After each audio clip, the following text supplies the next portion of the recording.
The first blow split Elena's lip, the second cracked her ribs. By the third, she stopped counting. Rain mixed with blood on the concrete as two men in leather jackets circled her like wolves, their eyes cold with purpose.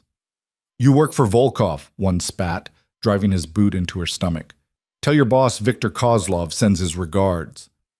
Through the agony, Elena's mind screamed the bitter truth. She was nobody, just an invisible housekeeper caught in a war she didn't understand. But as darkness closed in, she couldn't have known that tonight everything would change. If you want to see how this story unfolds and where love collides with danger, stay until the very end. And don't forget to hit that like button and comment with your city so I can see how far Elena's journey reaches across the world. The rain had been falling for 3 hours when Elena Brooks finally locked the service entrance of the Volkov mansion and stepped into the Manhattan night. Her shoulders ached from scrubbing marble floors that stretched like frozen lakes through rooms larger than most people's entire apartments. 14 months she'd worked in that cold palace of wealth and whispers. And still, Adrian Volkov himself barely knew she existed. She pulled her thin jacket tighter, the estate's embroidered logo, a silver wolf's head, visible even in the dim streetlight. It was past midnight. The subway would be nearly empty, which meant a faster ride back to the cramped studio apartment in Queens where her brother Lucas waited, probably still awake despite the pain medication, probably worried about her like he always was. Elena's phone buzzed, a text from Lucas. "You okay?" She smiled despite her exhaustion and typed back, "Almost home. Go to sleep." His response came immediately. "Not tired. Made mac and cheese? Saved you some." Her heart clenched. Lucas was 19, 3 years younger than her, and he'd been trying to take care of her ever since the accident that had stolen his ability to walk. Before that, he'd been a track star with scholarship offers from half a dozen colleges.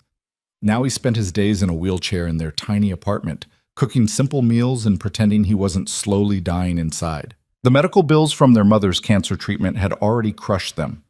The ongoing costs of Lucas's care were burying them alive. The debt collectors called 5 times a day. Elena worked 3 jobs: the Volkov mansion by night, a diner during breakfast shift, and weekend cleaning gigs anywhere she could find them. She slept 4 hours if she was lucky. But she never complained, not where Lucas could hear. The attack came without warning. She was cutting through an alley, a shortcut she'd taken 100 times, when the footsteps echoed behind her. Elena's instincts screamed danger, but before she could run, a hand grabbed her ponytail and yanked her backward. Her skull cracked against a brick wall. "Well, well," a man's voice rough as gravel. "What do we have here?" Elena's vision blurred. Through the rain and pain, she saw 2 men blocking the alley's exit. Both wore leather jackets slick with water. Both had the dead eyes of people who hurt others for a living. "Please," Elena gasped. "I don't have any money. I don't—" The taller man stepped closer, and his eyes fixed on her jacket. On the logo, his smile was a terrible thing. "You work for Adrian Volkov." It wasn't a question. Elena's blood turned to ice. "I'm just a housekeeper," she whispered. "I clean, that's all. I don't know anything about—" The first punch caught her in the mouth. Elena tasted copper and felt her lip split. She tried to scream, but the second man grabbed her throat, cutting off her air. "Viktor Kozlov sends a message," the tall one said, almost conversational. Then he drove his fist into her ribs. Elena heard something crack. Pain exploded through her chest like lightning. She crumpled, but they held her up, taking turns, professional, methodical, breaking her body with the precision of men who'd done this before. "Tell Volkov," the tall man grunted between blows. "His protection doesn't mean shit. Tell him Victor owns these streets now." Through the agony, Elena wanted to laugh. Tell Volkov?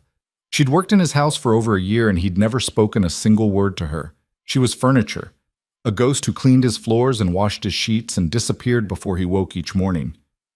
But she couldn't speak, couldn't breathe. The world was spinning, rain and blood and darkness mixing together. "She's done," the second man said. They dropped her. Elena hit the concrete like a broken doll, her body folding in ways it shouldn't. She heard footsteps walking away, casual as if they'd just finished a cigarette break. "Lucas," she thought desperately. "Who's going to take care of Lucas?" The darkness swallowed her.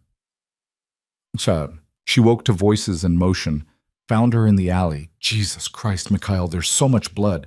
Drive faster. Call Dr. Petrov, now. Elena tried to open her eyes, but one was swollen shut. Through the other, she saw leather seats, tinted windows, rain streaming past. A car. Someone had put her in a car. Panic surged. She tried to move and immediately regretted it. Fire shot through her ribs. Easy. A hand touched her shoulder, gentle but firm. You're safe now. We're taking you home. Home? Elena's working eye focused on the man beside her. She recognized him. Mikhail, Volkov's driver. She'd seen him dozens of times, always waiting by the black Mercedes, always watching the street with the alert stillness of a trained guard dog. My brother, Elena managed through broken lips. Lucas. He's alone. He needs... We'll take care of it, Mikhail said. His voice was gruff, but not unkind. Right now, you need a doctor. The car pulled through iron gates Elena recognized. The Volkov mansion rose ahead, all glass and stone and old money. She'd never entered through the front before. The service entrance was her world, the kitchen, the laundry, the endless hallways she cleaned in silence. Why? Elena coughed and tasted blood. Why did you bring me here? Mikhail didn't answer. The car stopped, and suddenly there were more hands, careful voices, someone lifting her like she weighed nothing. Elena caught a glimpse of the mansion's grand entrance, all marble and crystal chandeliers, before they carried her inside to a room she'd cleaned 1,000 times, but never truly seen. They laid her on a leather couch. A man appeared, older, silver-haired, carrying a medical bag. Dr. Petrov, she'd heard the other staff mention him. Volkov's personal physician. Broken ribs, he murmured, examining her with practiced efficiency. Possible concussion, extensive bruising. Who did this? Victor's men. The voice came from the doorway, cold as winter steel. Elena turned her head, and her breath caught despite the pain. Adrian Volkov stood in the entrance of his own study like a king surveying conquered territory. He was younger than she'd expected from glimpsed moments, perhaps 35, with dark hair and darker eyes that seemed to calculate the value of everything they touched. He wore a charcoal suit despite the late hour, not a thread out of place. Powerful, controlled, dangerous. And looking directly at her for the first time in 14 months. Who are you? He asked. Elena's heart sank. After more than a year of working in his house, he didn't even recognize her. Elena Brooks, Mikhail answered when she couldn't find her voice. She works here. Housekeeping staff. Night shift.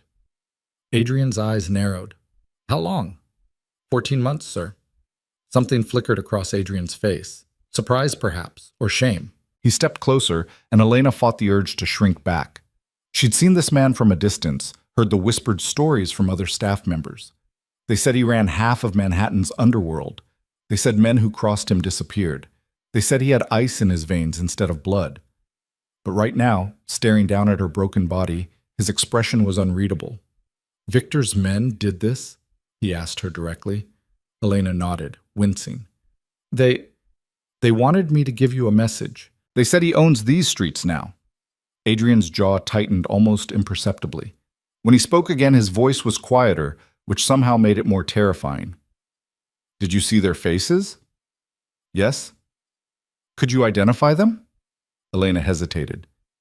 Every instinct screamed that getting more involved in whatever war was brewing between Adrian Volkov and this Viktor Kozlov was a death sentence. She should say no. She should disappear back into her invisible life and pray they forgot about her. But then she thought of Lucas, alone in their apartment, probably panicking by now because she hadn't come home. She thought of the debt collectors who called every morning. She thought of the medical bills that kept coming, relentless as the tide. She thought of how these men had broken her ribs and left her to die in an alley because of a logo on her jacket. Yes, Elena said firmly, I could identify them. Adrian studied her for a long moment. Then he turned to Mikhail. Bring me the surveillance files from Victor's known locations for the past week. Cross-reference with our street reports. Yes, sir. To Dr. Petrov. She stays here tonight. Guest room, whatever she needs. Adrian, the doctor began, she should really be in a hospital. Here. The word was final. Hospitals ask questions. Questions lead to police reports. Police reports complicate things. He looked back at Elena, and for a moment something almost human crossed his features. "You've worked in my house for 14 months, he said quietly, "and I never noticed. That ends now. You're under my protection, Miss Brooks. No one touches what's mine." Before Elena could process those words, "What's mine?" he was gone, striding from the room with Mikhail at his heels, already giving orders into his phone in Russian. Dr. Petrov returned to examining her injuries, gentle and efficient. "You're lucky Mikhail found you when he did. Another hour in that alley." He didn't finish, but Elena understood. She'd been dying. "My brother," she whispered. "Lucas. He's home alone. He's in a wheelchair. He can't—" "I'll call someone." Dr. Petrov pulled out his phone. "Address?" Elena gave it to him, listening as he made the call with calm authority. Within minutes, he'd arranged for one of Volkov's men to check on Lucas, to explain that Elena was safe, to stay with him until morning.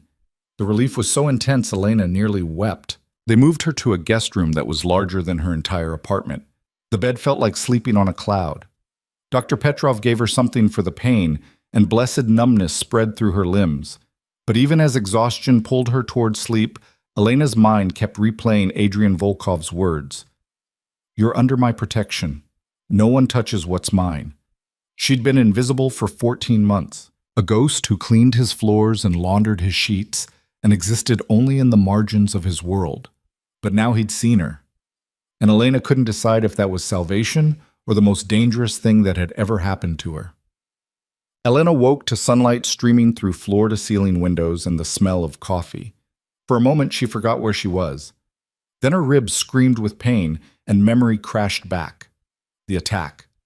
Mikhail finding her, Adrian Volkov's cold eyes seeing her, truly seeing her, for the first time.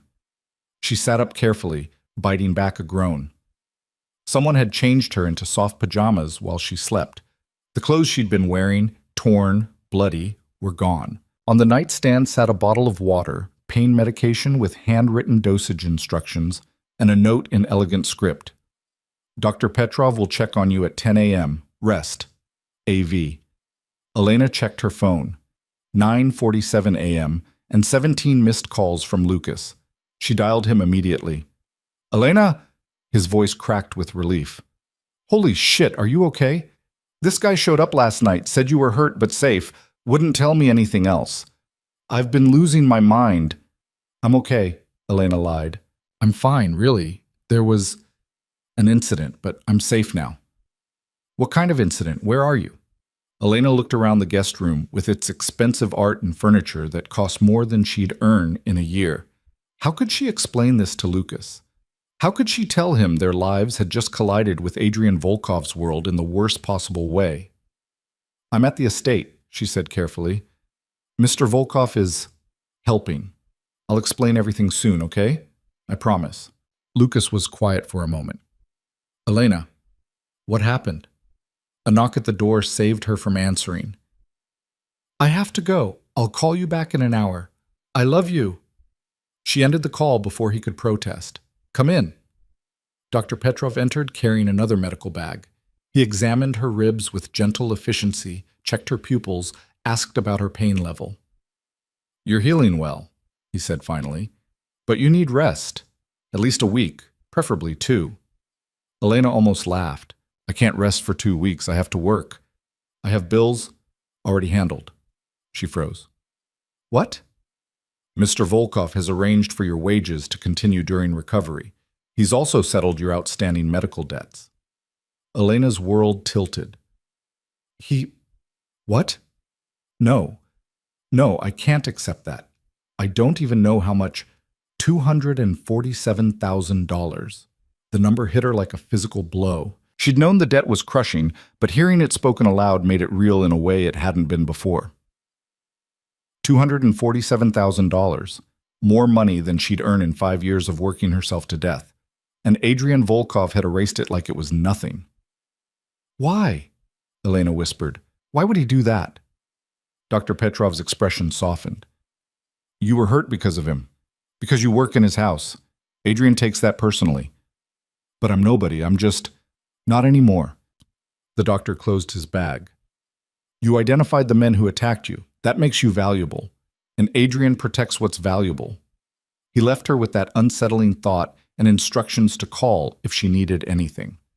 Elena sat in the enormous bed trying to process what had just happened. Her debts were gone. The weight that had been crushing her for 3 years, the suffocating pressure that woke her at 3 a.m. in a cold sweat, gone. Just like that. But nothing was free, especially not in Adrian Volkov's world. What have I gotten myself into? Elena. She spent the day in the guest room, alternating between sleep and anxious phone calls with Lucas. By evening, she felt strong enough to attempt walking. The pain medication helped, though her ribs still screamed with each breath. Elena made her way to the door and into the hallway beyond. She'd cleaned these halls 100 times, but experiencing them as a guest rather than invisible staff felt surreal. Everything looked different from this angle. Bigger, more intimidating. Voices drifted from downstairs. Male voices, speaking Russian in clipped tones. Elena recognized one. Mikhail. The other was deeper, colder. Adrian.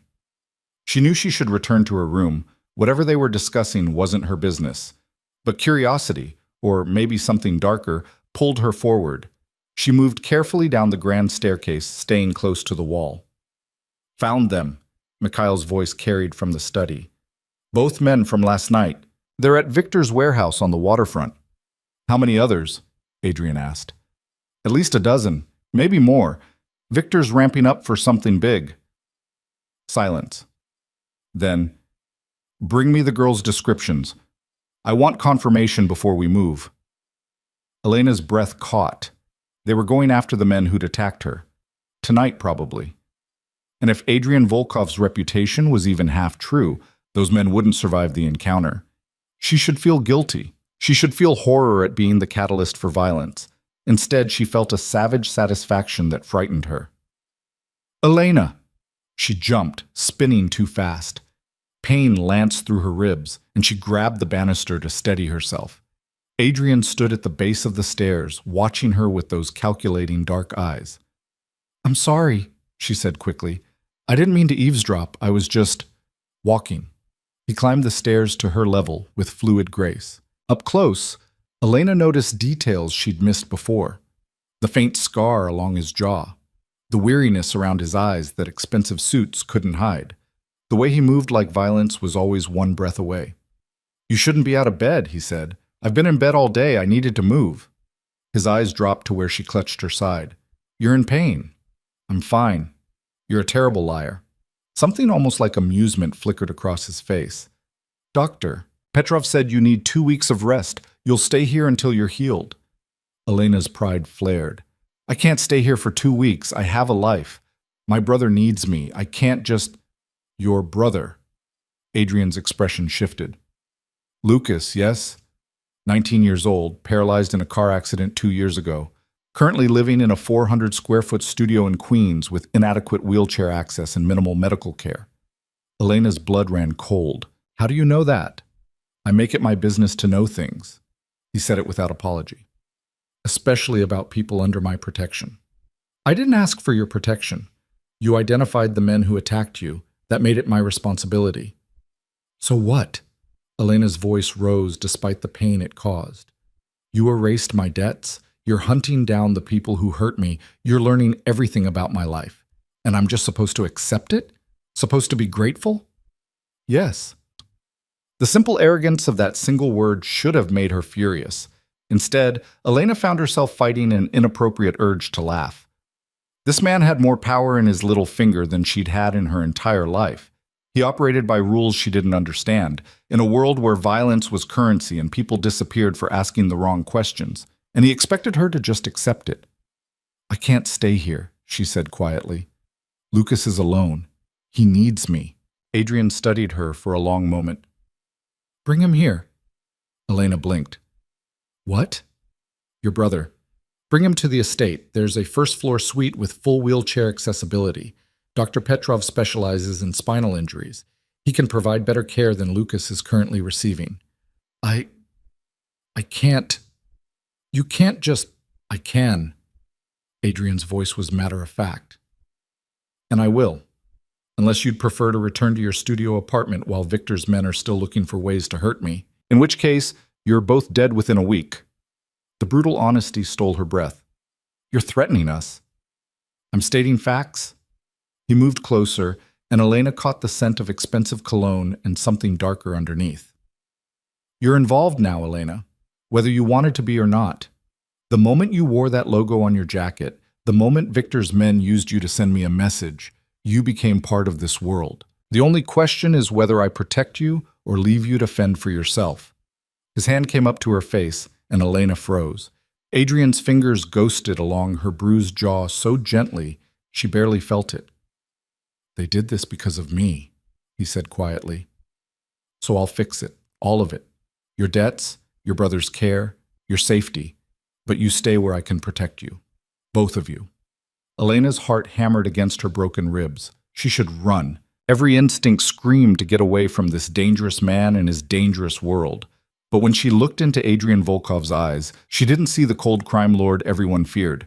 She saw someone who understood what it meant to carry impossible weight alone. Okay, she whispered. Adrian nodded once and stepped back. Mikhail will bring Lucas here tonight. Pack whatever you both need. This is your home now. He walked away, leaving Elena on the staircase, trying to understand how her entire life had just changed in the span of a 5-minute conversation. Lucas arrived 3 hours later, wheeling himself through the mansion's front entrance with wide eyes and barely contained panic. Elena met him in the foyer, and the relief on his face when he saw her nearly broke her heart. Jesus, Elena. He grabbed her hand, searching her face. What the hell happened, and what is this place? It's a long story. Elena glanced at Mikhail, who stood a respectful distance away.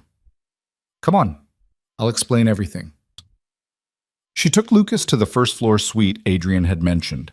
It was bigger than their entire apartment, with wide doorways, a bathroom fitted with accessibility bars, and windows overlooking the estate's gardens.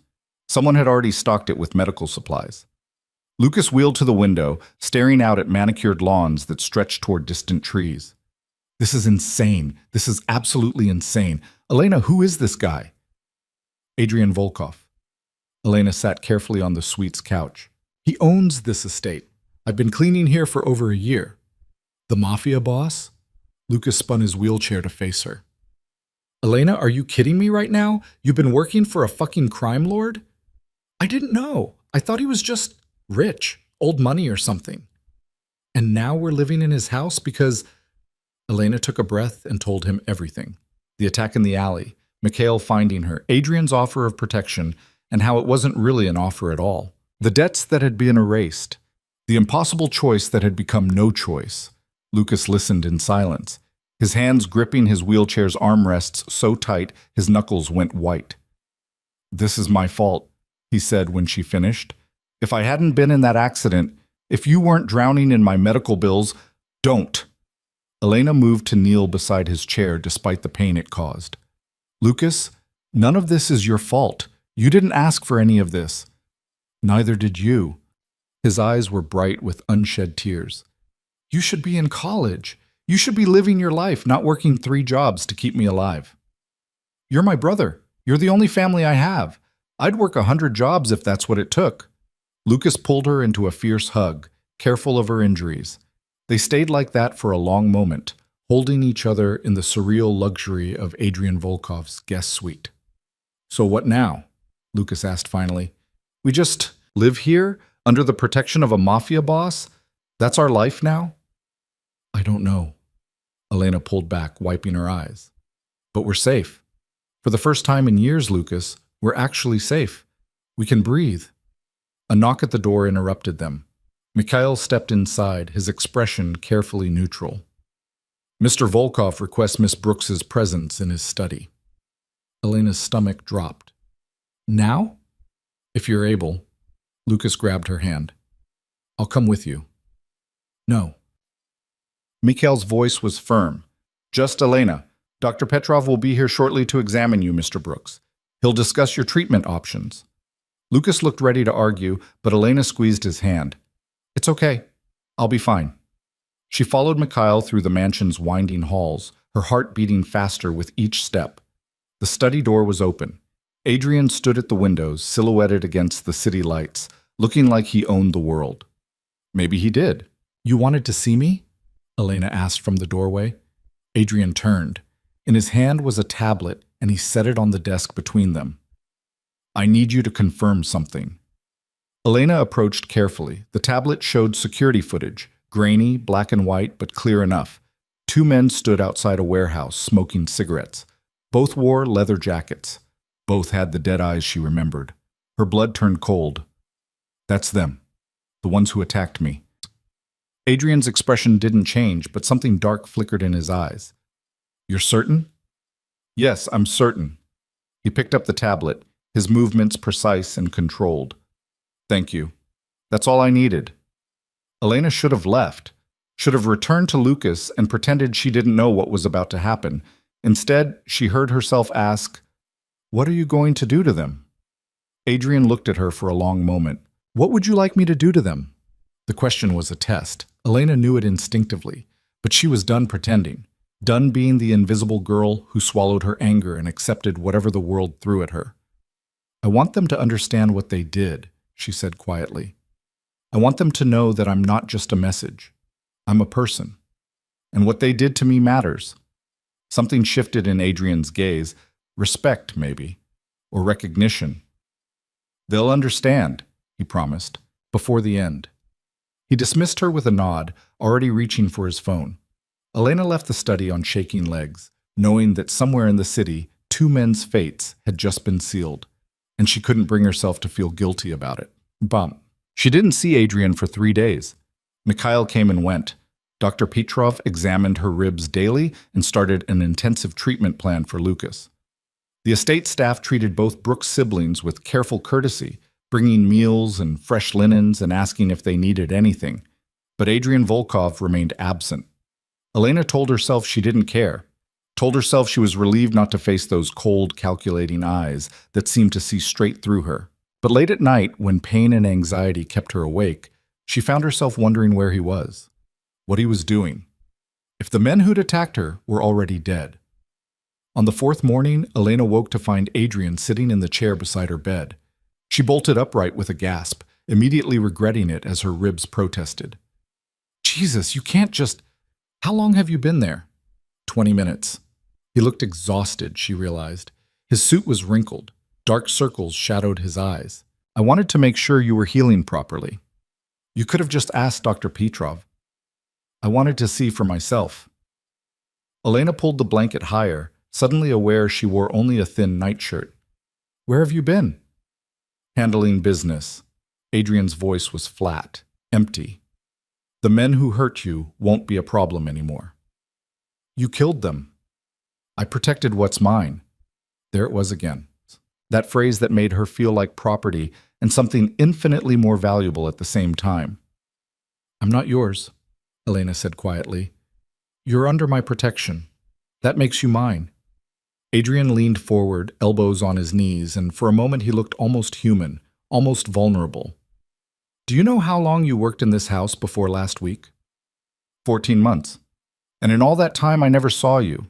Never noticed. Staff came and went, invisible as furniture." His jaw tightened. "It shames me that you were here, working yourself to death to save your brother, and I couldn't be bothered to learn your name." Elena didn't know what to say. This honesty felt dangerous, intimate in a way that had nothing to do with the fact that he was in her bedroom at dawn. "You're seeing me now," she whispered. "Yes." Adrian's eyes met hers. "And I won't stop." The promise in those words sent heat through Elena's body that had nothing to do with healing injuries. This was insane. He was a criminal, a killer, the kind of man her mother would have warned her to run from. But when Adrian Volkov looked at her like she mattered, like she was more than invisible, Elena felt something shift inside her chest, something that felt dangerously close to hope. "Get some rest," Adrian said, standing. "Dr. Petrov wants you walking more, building strength. Mikhail will help if you need anything." He moved toward the door, and Elena found herself calling after him. "Adrian?" He stopped, turning back. It was the first time she'd used his first name. They both knew it. Thank you, she said, for everything. For Lucas. For seeing me. Adrian's expression softened almost imperceptibly. You're welcome, Elena. He left, closing the door quietly behind him, and Elena lay back against the pillows, her heart racing, wondering how she'd gone from invisible to the center of Adrian Volkov's dangerous attention in less than a week, and why part of her never wanted to be invisible again. 2 weeks passed in a strange rhythm that felt like living in a dream Elena wasn't sure she wanted to wake from. Her ribs healed slowly, the sharp pain fading to a dull ache that only flared when she moved too quickly. Dr. Petrov visited daily, monitoring her progress with the same careful attention he gave Lucas, whose treatment had already shown remarkable improvements. Lucas was walking again. Not far, not without assistance, but walking. The experimental therapy doctor. Petrov had started, something involving stem cells and cutting-edge techniques that would have cost hundreds of thousands of dollars anywhere else, was giving her brother back pieces of the life the accident had stolen.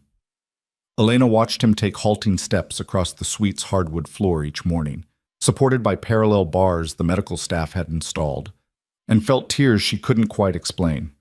This is insane, Lucas said during one session, sweat beading his forehead from the effort. A month ago I couldn't feel my legs. Now I'm walking. How is this even possible? Dr. Petrov smiled, adjusting the monitoring equipment. Possible because you're young, your injury wasn't complete, and you have access to treatments most people never will. Mr. Volkov spares no expense. Lucas glanced at Elena, and she saw the question in his eyes. The same question that kept her awake at night. What's the price for all this generosity? But neither of them spoke it aloud. Adrian remained a ghost in his own house. Elena caught glimpses of him, crossing the foyer in a dark suit, speaking rapid Russian on his phone, disappearing into his study for meetings that stretched into the early morning hours. Sometimes she heard raised voices through the thick doors. Sometimes she heard nothing but silence, which felt more ominous. He never approached her, never sought her out after that dawn conversation in her bedroom. It should have been a relief. Instead, Elena found herself hyper-aware of his absence, listening for his footsteps, watching for shadows in doorways. She told herself it didn't matter, told herself she was being ridiculous. She was lying. On the 15th day Mikhail found her in the library.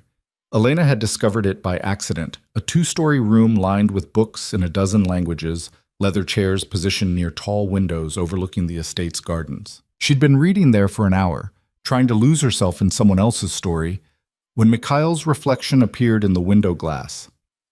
Miss Brooks, Mr. Volkov would like to see you. Elena's heart kicked against her ribs. Now? If you're available. She set down her book and followed Mikhail through hallways that were becoming familiar. The study door was open. Adrian stood behind his desk, examining something on his computer screen. He looked up when she entered, and Elena felt the impact of his gaze like a physical touch. You're walking better, he observed. Dr. Petrov says I'm healing ahead of schedule. Good. Adrian closed his laptop and moved around the desk. He wore black slacks and a white shirt with the sleeves rolled to his elbows, and Elena tried not to notice the lean muscle of his forearms, the way his shoulders moved under expensive fabric. I need your help with something. My help? Viktor Kozlov. Adrian pulled up an image on the tablet he'd picked up.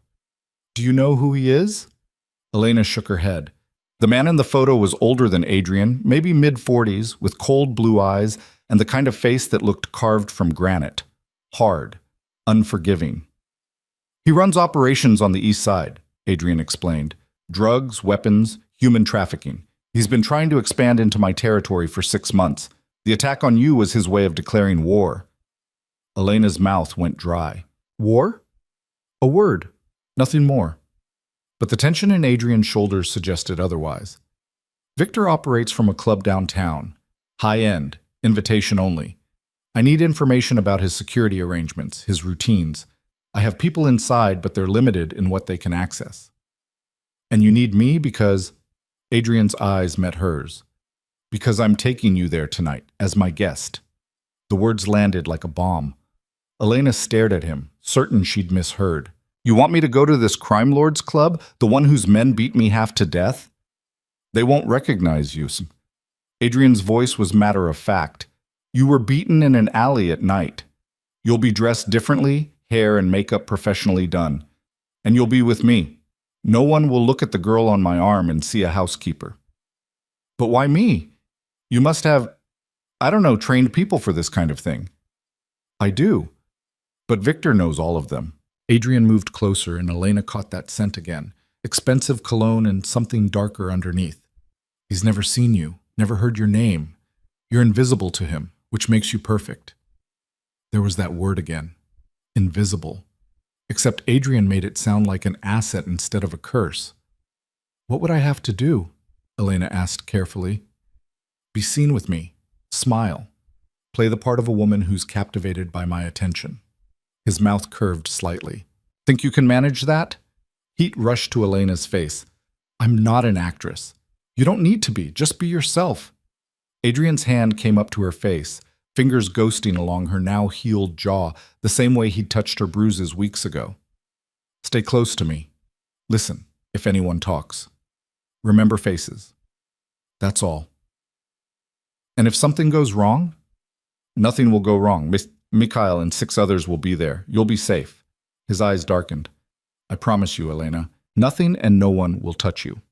She should say no. This was insane, dangerous, exactly the kind of situation she'd sworn to avoid when she'd promised her dying mother she'd take care of Lucas. But standing in Adrian Volkov's study, feeling the warmth of his hand against her skin, Elena felt something reckless rising in her chest. For 3 years she'd been invisible, careful, safe. And where had it gotten her? Buried in debt, working herself to exhaustion, attacked in an alley for wearing the wrong jacket. Maybe it was time to stop being invisible. Okay, Elena whispered. I'll do it. Adrian's expression shifted, surprise perhaps, or satisfaction. His hand dropped from her face. Good. Be ready by 9. And Elena? Yes? Wear something that makes men forget their own names.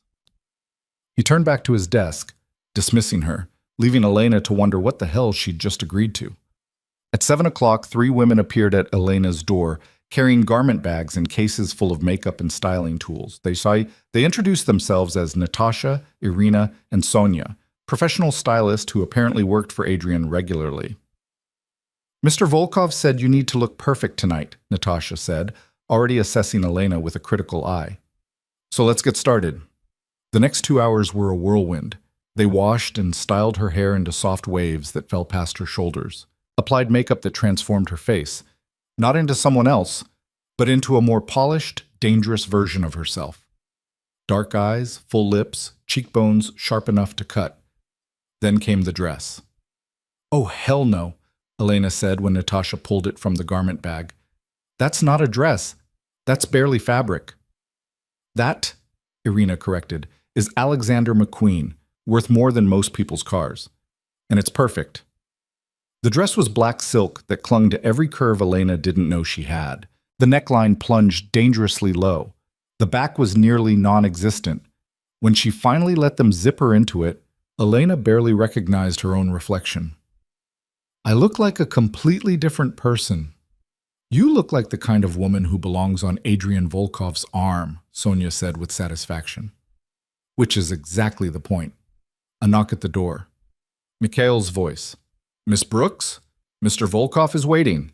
Elena's stomach flipped. She slipped into the heels Natasha had selected, black, vertiginous, absolutely lethal, and took a steadying breath. The women had vanished with their cases, leaving her alone with her reflection and the terrifying reality of what she was about to do. Lucas appeared in the doorway, having wheeled himself from his suite. His eyes went wide.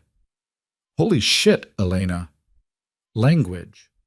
Seriously, you look... Wow. Then concern crept across his face. Are you sure about this? Whatever you're doing tonight. No, but I'm doing it anyway. Be careful, please. Elena crossed to him and kissed his forehead. Always. She found Adrian in the foyer, and the moment their eyes met, the air changed. He wore a black suit tailored so perfectly it looked painted on. His dark hair swept back, and when he saw her descending the staircase, he went completely still. Elena. Her name on his lips sounded different. Dangerous. Is this acceptable? She hated how uncertain she sounded. Adrian moved to the base of the stairs, and when Elena reached him, he took her hand. His thumb brushed across her knuckles, deliberate and slow. "You're going to stop every heart in that club," he said quietly, "including mine." Heat flooded through Elena's body. This was an act, she reminded herself. Part of the cover. Adrian Volkov didn't actually want her. He needed her to play a role. But the way he looked at her felt devastatingly real. "Shall we?" Adrian offered his arm. Elena took it, and together they walked to the waiting Mercedes where Mikhail held the door. The drive into Manhattan took 30 minutes, and Adrian spent it briefing her in a low voice. Victor's club is called Siren, 3 floors. Main level is public, relatively speaking. Second floor is VIP. Third floor is where Victor conducts business. We won't go there tonight, just the VIP level. What am I looking for? Exits. Security positions. Who's watching what? Anyone who seems out of place. His hand found hers in the darkness of the car. But mostly, you're looking like you can't take your eyes off me. That's the easy part, Elena said before she could stop herself. Adrian's fingers tightened on hers. Careful, Elena. Say things like that and I might forget this is just an act. She turned to look at him, and in the passing streetlights, his face was all sharp angles and dangerous beauty. What if I'm not acting? The words hung between them, electric and terrifying. Adrian leaned closer, his free hand coming up to cup her face, thumb tracing her bottom lip with aching slowness. Then we're both in trouble, he murmured.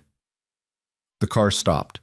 Mikhail opened the door to reveal a building pulsing with music and lined with people waiting behind velvet ropes. The club's sign, a neon woman with a serpent's tail, cast everyone in crimson light. Adrian stepped out first, then turned to help Elena. The moment her heels touched pavement, conversation stopped. People stared. The crowd parted as Adrian guided her toward the entrance, his hand possessive on the small of her bare back. Mr. Volkov. The doorman moved the rope immediately. Welcome to Siren. Inside, the club was all dark luxury and pounding bass. Beautiful people danced under lights that turned their skin blue and purple and gold. The air smelled like expensive perfume and danger. Adrian guided Elena through the crowd, and she felt eyes following them, assessing, calculating. She recognized the weight of dangerous attention from her weeks in Adrian's world.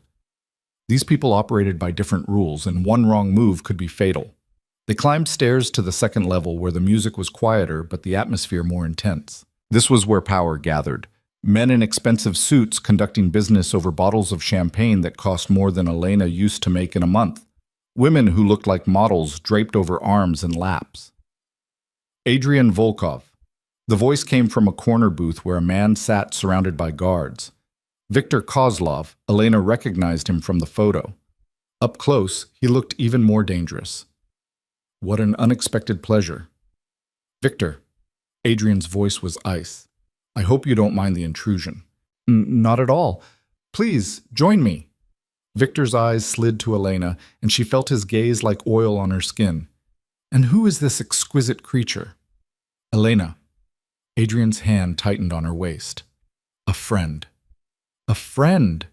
Victor smiled, but it didn't reach his eyes. You have excellent taste, as always. Please sit. They slid into the booth, and Elena forced herself to breathe normally.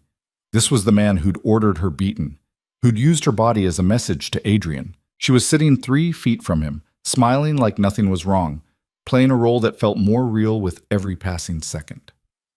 I heard about the unfortunate incident a few weeks ago, Victor said conversationally. Some woman attacked near your estate. Terrible business. Terrible, Adrian agreed, his tone giving nothing away. But handled. Of course, you always handle things so efficiently. Victor poured champagne, sliding glasses toward them. To new understandings? Adrian lifted his glass. To clarity. They drank, and Elena tasted money and malice. Victor's guards positioned themselves strategically around the booth. She counted exits like Adrian had taught her. Memorized faces. Noted security cameras. So tell me, Elena. Victor turned his attention to her fully. How did you capture the interest of Manhattan's most elusive bachelor? Elena felt Adrian tense beside her, but she smiled and leaned into him slightly. I'm still trying to figure that out myself. She's being modest, Adrian said, his arm sliding around her shoulders. The gesture looked possessive, protective. Elena is remarkable, intelligent, beautiful, and kind enough to tolerate my difficult schedule. How did you meet? The question was casual, but Elena heard the trap underneath. Victor was fishing for information. One wrong answer and the whole carefully constructed cover would collapse. At a charity event? Elena said smoothly, surprising herself. Adrian was being terrible and antisocial in the corner. I told him if he was going to waste everyone's time being miserable, he should at least donate generously to make up for it. Victor laughed. And he didn't have you thrown out? I considered it, Adrian said with a slight smile. Then I realized she was right. A woman who tells Adrian Volkov the truth. Remarkable indeed. Victor studied them both. You make a striking couple. I hope you'll be very happy together. The words sounded like a threat wrapped in silk. They stayed another hour, making calculated small talk while Elena played her part. She laughed at appropriate moments, touched Adrian's arm, looked at him like he was the only person in the room, and increasingly, that last part wasn't acting. By the time they left Siren, Elena's face hurt from smiling, and her feet screamed from the heels. But she'd memorized everything Adrian had asked for: guard positions, exit routes, the way Victor's men communicated with subtle gestures. In the car, Adrian was silent for several minutes before speaking. You were perfect. I was terrified. You were perfect, he repeated. Victor suspected nothing. He knows something's wrong. I could see it in his eyes. Adrian turned to look at her, and in the darkness his expression was unreadable. You saw that? He's like you, calculating, always thinking 3 moves ahead. Elena met his gaze. What are you planning, Adrian? Nothing you need to worry about. I'm already involved. I sat across from the man who ordered me beaten and smiled like we were old friends. I think I deserve to know what I'm part of. For a long moment, Adrian said nothing. Then, Victor controls the East Side through fear and brutality. He's expanding, getting bolder. Eventually, he'll move on something I can't ignore, and we'll go to war. People will die. My people, his people, innocent people caught in the crossfire. So what's the alternative? I find a way to end this before it begins. Adrian's hand found hers again. You helped me tonight. The information you gathered, it's valuable. Good, then it was worth wearing this ridiculous dress. Adrian's mouth curved. For the record, that dress is anything but ridiculous. Heat rushed through Elena again. She should pull her hand away. Should remember this was business, that Adrian Volkov was dangerous, that getting closer to him was the worst idea she'd ever had. Instead, she laced her fingers through his. They sat in charged silence for the rest of the drive. When the car pulled through the estate gates, Mikhail opened Elena's door, and Adrian walked her to her suite like a gentleman from a different era. Thank you, he said at her door, for tonight, for trusting me. Thank you for giving me the choice. Adrian's eyes darkened. He reached up to brush a strand of hair from her face, and Elena's breath caught. For a moment she thought he might kiss her, wanted him to kiss her with an intensity that should have frightened her. But Adrian stepped back, breaking the spell. Good night, Elena.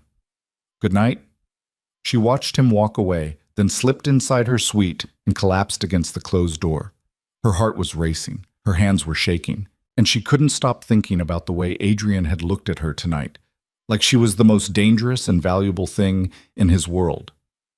Elena changed out of the dress and washed off the makeup, trying to scrub away the feeling of Victor's eyes on her skin. But when she finally fell into bed, her dreams were full of Adrian's touch, his voice, the way he'd said her name like a promise and a prayer. Chimbat. The next morning, Elena woke to find a note slipped under her door. Thank you. AV. Attached was a check for $50,000. Elena stared at it, her stomach twisting.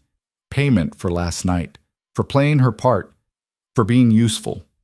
She crumpled the check and threw it across the room. When she found Adrian later that day, tracking him to his study through pure determination, She walked in without knocking and threw the crumpled check on his desk. I don't want your money. Adrian looked up from his laptop, one eyebrow raised. It's payment for services rendered. I'm not an escort. I'm not one of your employees. You don't get to pay me for spending time with you. Then what do you want? Elena opened her mouth, then closed it. What did she want? To go back to being invisible? To pretend the last 3 weeks hadn't happened? To forget how it felt when Adrian looked at her like she mattered? The truth, she said finally. You brought me to that club last night. You made me part of whatever game you're playing with Viktor Kozlov.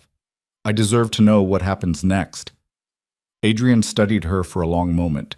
Then he stood and moved to the windows overlooking his empire. Viktor is planning something, he said quietly. Something big. The information you gathered confirms it. He's consolidating power, bringing in outside muscle. Within the month, he'll make his move. And then? War. Unless I strike first. Elena moved to stand beside him, looking out at the city lights. Is that what you want? War? No? The admission seemed to cost him. I want to build something that lasts, something more than violence and fear, but Viktor won't let me. He sees any attempt at legitimacy as weakness. So you'll kill him. If I have to. Adrian turned to face her fully. Does that frighten you? It should. Elena knew it should. But standing this close to Adrian Volkov, seeing the weight he carried alone, she felt something other than fear. Yes, she admitted, but not in the way you think. How then?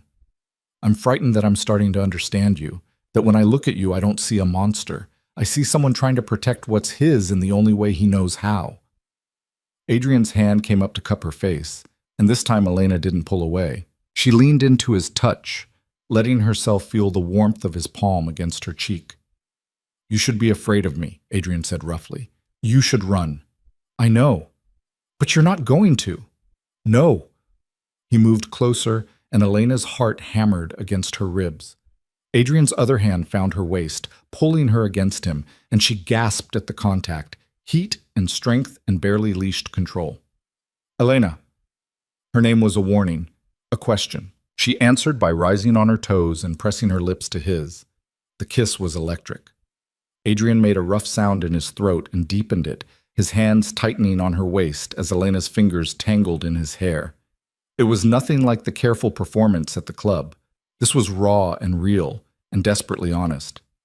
When they finally broke apart, both breathing hard, Adrian rested his forehead against hers. This is a terrible idea, he murmured. I know. You're under my protection. Getting involved with you crosses every line. I don't care. Adrian pulled back to look at her, and Elena saw something in his eyes she'd never expected. Vulnerability, fear, hope. I can't promise you normal, he said quietly. I can't promise you safe. My world is violence and shadows and choices that haunt you. I don't want normal. Elena's hand came up to his face, thumb tracing his jaw. I want real. I want honest. I want you. Adrian kissed her again, slower this time, but no less intense. When he finally released her, they were both shaking. This changes everything, he said. Good. I'm tired of everything staying the same. A knock at the study door made them both turn. Mikhail stood in the entrance, his expression carefully neutral despite obviously interrupting something. Apologies, sir, but we have a situation. Adrian's entire demeanor shifted, the vulnerable man disappearing behind the cold crime lord in an instant. What kind of situation? Viktor just hit 3 of our shipments, simultaneously, and he left a message. Adrian's jaw tightened. Show me. Mikhail pulled up his phone, displaying a photo.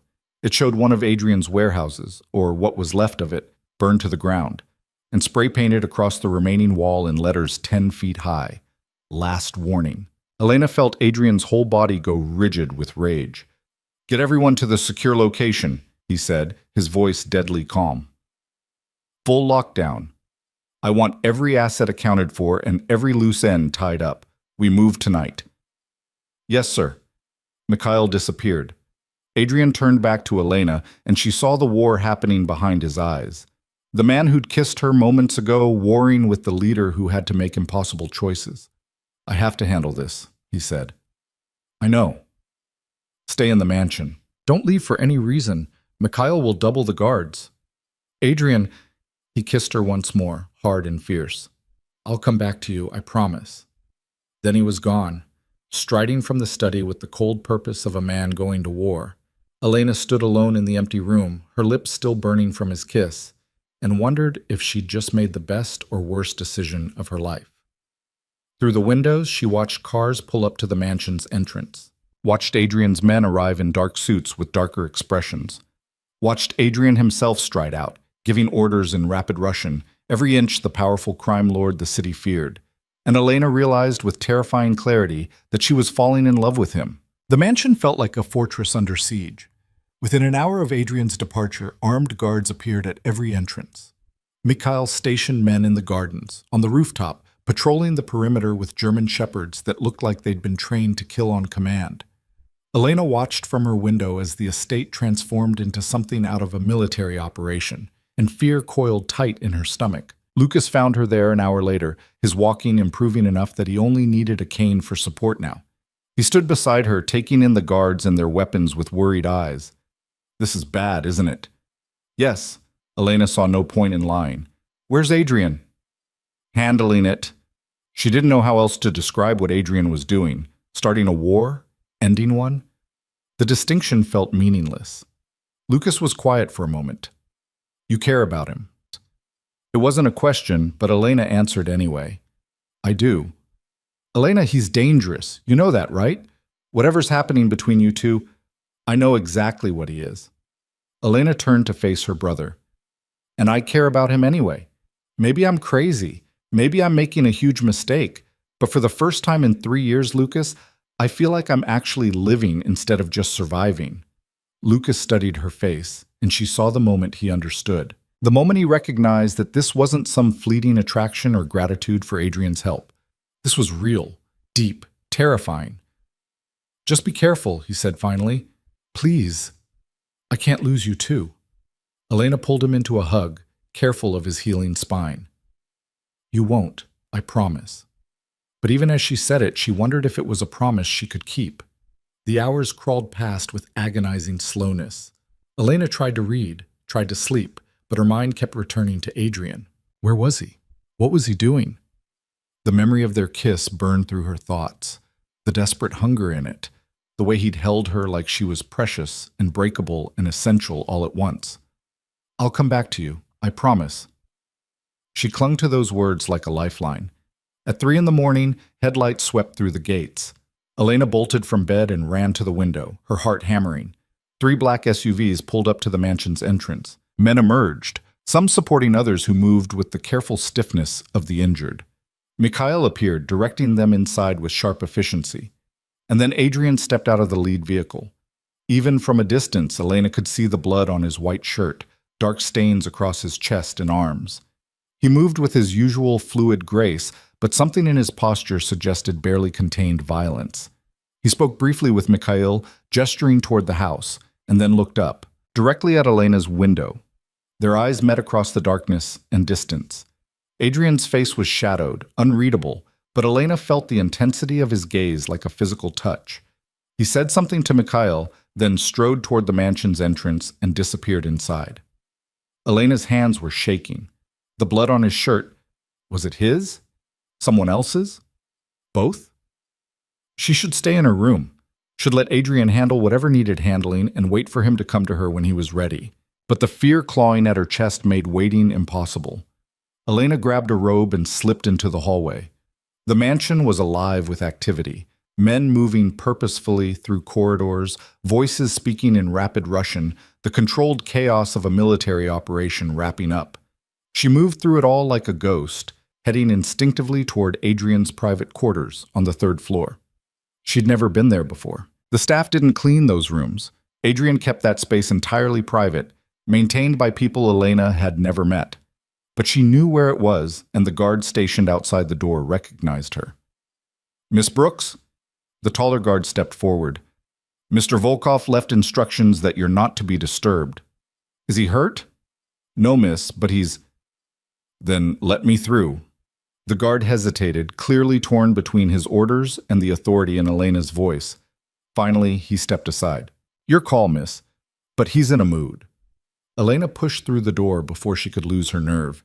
Adrian's suite was as luxurious as she'd expected, all dark wood and leather furniture, floor-to-ceiling windows overlooking the city. A bathroom door stood open, light spilling out, and she heard running water. She found Adrian at the sink, stripped to the waist, washing blood from his hands and arms. His shirt lay discarded on the floor, soaked crimson. In the mirror, his eyes met hers, and Elena's breath caught. I told the guards you weren't to be disturbed. They tried.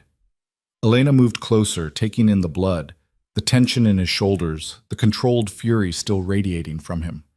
Are you hurt? No. Whose blood is that? Does it matter? Adrian turned off the water and grabbed a towel. His torso was a map of old scars, bullet wounds, knife cuts, evidence of a violent life. You shouldn't be here, Elena. Where should I be? Sitting in my room pretending I don't care what happens to you? Yes. He faced her fully, and Elena saw the darkness in his eyes. Not coldness, darkness. The shadow of whatever he'd done tonight. You should be as far from me as possible right now. Why? Because you're dangerous? Elena stepped closer instead of backing away. I already know that. I've always known that. Knowing and seeing are different things.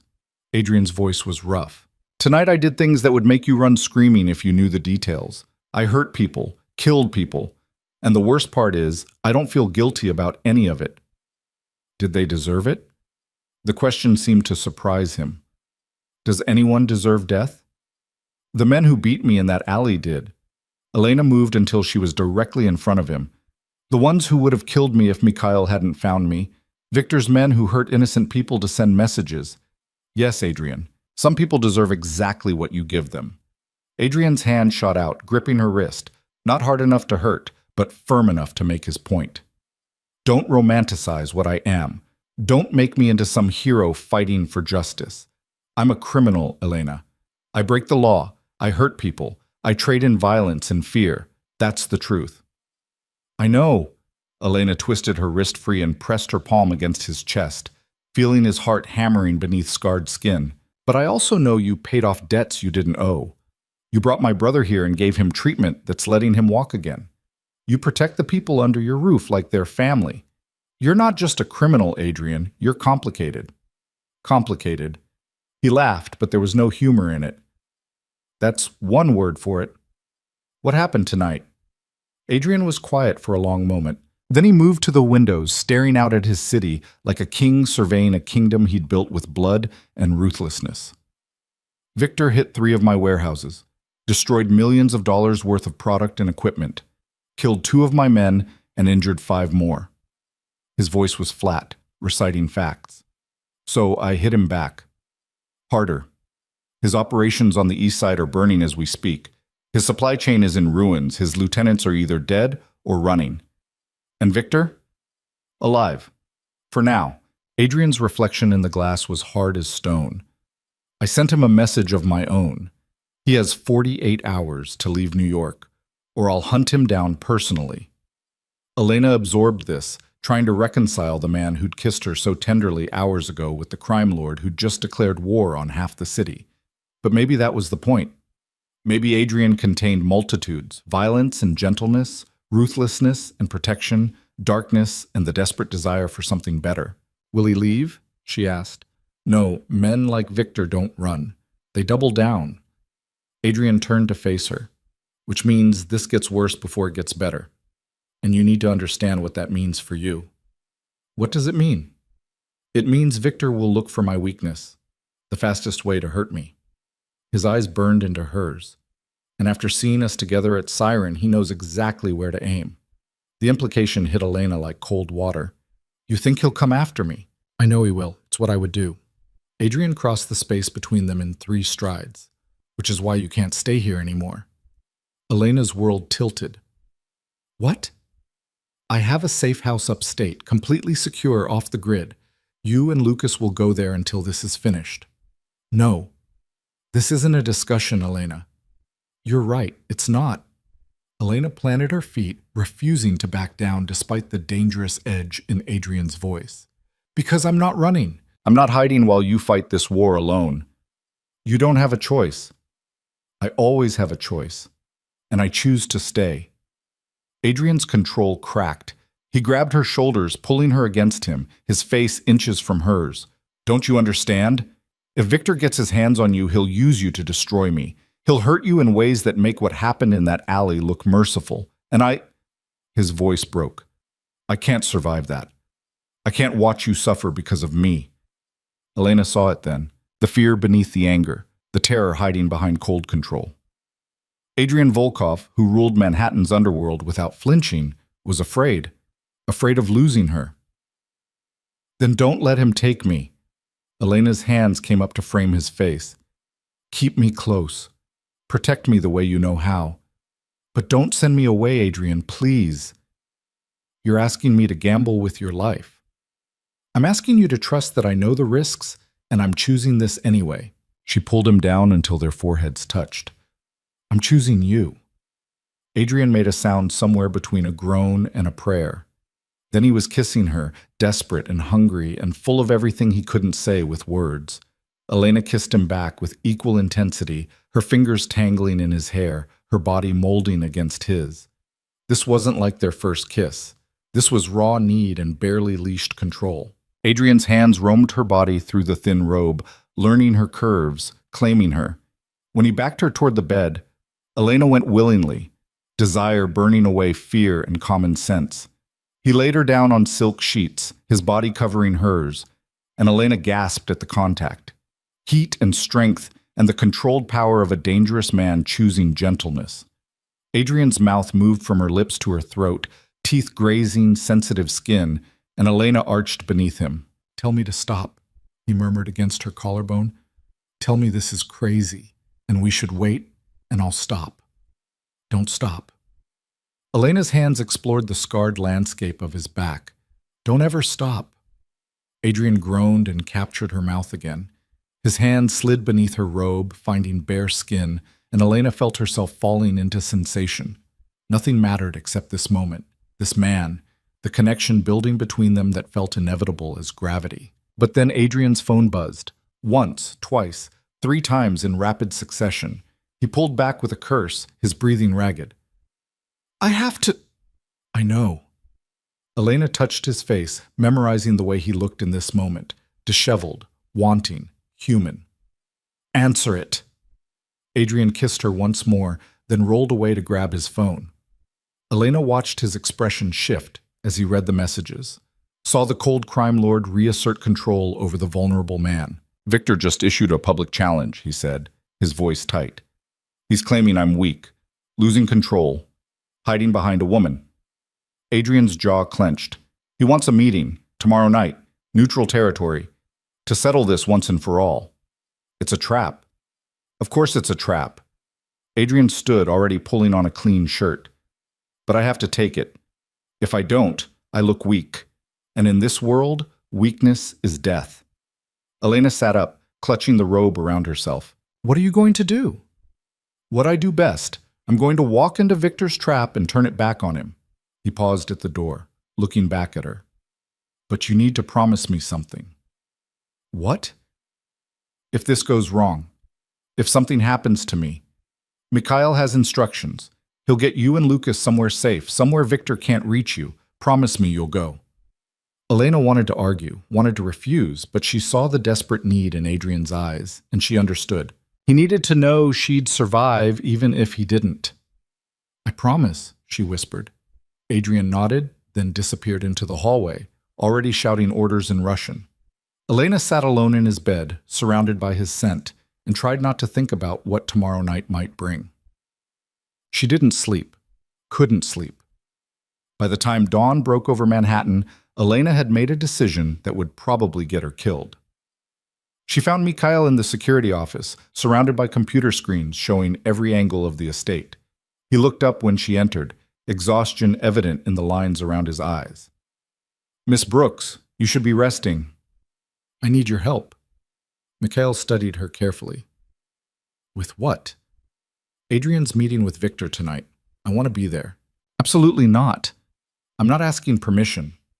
Elena moved closer, keeping her voice steady despite her racing heart. I'm asking for your help because I'm going with or without it. But with your help, I might actually survive. Mr. Volkov would have my head. Mr. Volkov won't know until it's too late. Elena sat down across from him. Look, I understand the risk, but Victor thinks I'm Adrian's weakness. What if we use that? What if we turn his assumptions against him? Mikhail leaned back, his expression unreadable. You're suggesting using yourself as bait. I'm suggesting we give Victor exactly what he expects to see, Adrian's beautiful distraction. Meanwhile, Adrian does whatever he's actually planning. And when Victor tries to use you against Adrian? Elena's smile was sharp as broken glass. Then he learns I'm not as helpless as I look. For a long moment, Mikhail said nothing. Then he pulled up a file on his computer. You'd need training, basic self-defense, weapon handling, how to identify threats. So train me. We have all day. Adrian will kill me for this. Only if we survive long enough for him to find out. Elena extended her hand. Do we have a deal? Mikhail looked at her hand, then at her face, and she saw the moment he made his decision. He shook her hand firmly. You're either very brave or very stupid. Can't I be both? He almost smiled. Meet me in the basement gym in 20 minutes. And Miss Brooks? Don't make me regret this. The next 8 hours were brutal. Mikhail put Elena through a crash course in survival that left her bruised, exhausted, and significantly more dangerous than she'd been that morning. He taught her how to break holds, where to strike for maximum damage, how to use everyday objects as weapons. He showed her how to identify exits, assess threats, read body language. You're not trying to win a fight, he explained as she practiced breaking a chokehold for the 20th time. You're trying to survive long enough for help to arrive. Make noise, cause chaos, run if you can. And if I can't run, Mikhail handed her a small knife, elegantly deadly. Then you make them regret touching you. By late afternoon, Elena could barely move. Every muscle screamed. But she could also disarm someone holding a gun, break free from restraints, and knew 17 different ways to incapacitate an attacker. You're a fast learner, Mikhail said as they wrapped up. Natural fighter's instinct. But, Elena, his expression turned serious. Training isn't the same as real violence. When it happens, it's fast and messy and terrifying. Don't freeze. That's how people die. I won't freeze. Good. He checked his watch. Adrian's leaving in 2 hours. You'll ride in the second car with me. Stay out of sight until I give the signal. And if things go wrong, you follow my instructions without question. Understood? Understood. Elena returned to her suite and found Lucas waiting, his face tight with worry. Where have you been? I've been looking everywhere. He stopped, taking in her disheveled appearance, the bruises forming on her arms. What the hell happened? Training. Elena moved past him to the closet. And before you start, yes, I know it's dangerous. Yes, I know I could get hurt. And no, I'm not changing my mind. You're going to the meeting tonight. Yes. Lucas wheeled himself in front of her, blocking her path. Elena, this is insane. Adrian has trained killers protecting him. He doesn't need you there. It's not about need. Elena met her brother's eyes. It's about choice. Adrian's been fighting alone his whole life. Everyone around him either fears him or wants something from him. I'm choosing to stand beside him, not behind him. Can't you understand that? Lucas was quiet for a long moment. I understand you're in love with him. Elena's breath caught. Hearing it said aloud made it real in a way it hadn't been before.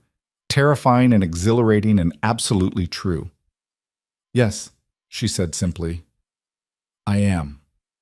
Then be careful. Lucas grabbed her hand. Because losing Mom was hard enough. I can't lose you too. Elena pulled him into a fierce hug. You won't, I promise. But as she dressed for the meeting, practical clothes, dark colors, the knife Mikhail had given her hidden in her boot, Elena wondered if that was another promise she couldn't keep. Bras. The meeting was set for midnight at an abandoned warehouse in Red Hook.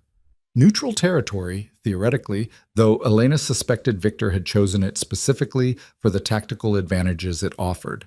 Lots of entrances, lots of places for his men to hide, difficult to secure.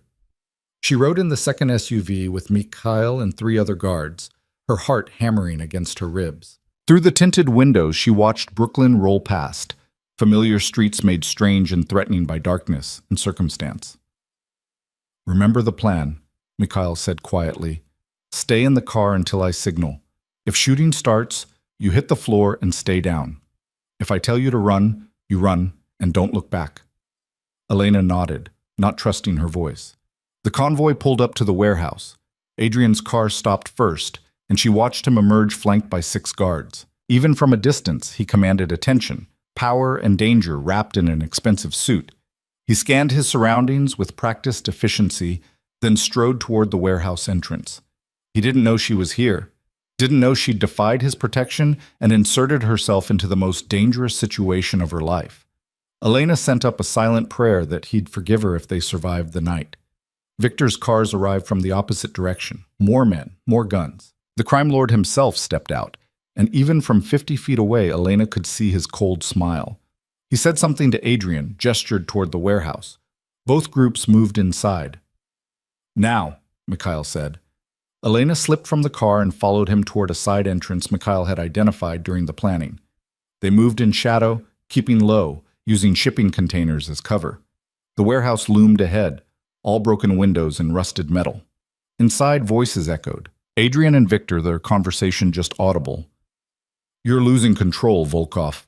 Victor's voice dripped contempt. "First you let some girl make you weak. Then you start this pathetic war you can't win. It's embarrassing."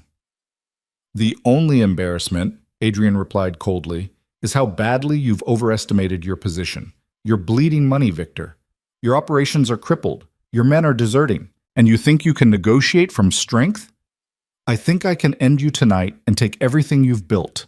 Elena heard the threat in those words, saw Mikhail's hand move to his weapon. She pressed herself against a stack of crates, watching through a gap as the 2 crime lords faced each other. "You're welcome to try," Adrian said, "but before you do, you should know something." "What's that?" Adrian smiled, and it was the coldest thing Elena had ever seen. "You fell for the oldest trick in the book. While you've been posturing and making threats, my people have been dismantling your empire piece by piece. Your suppliers? Mine now. Your distributors? Working for me. Your lieutenant in Chicago? Currently sitting in a federal holding cell thanks to an anonymous tip." Victor's face went white. "You're lying." "Am I? Check your phone. I'll wait." "Oh."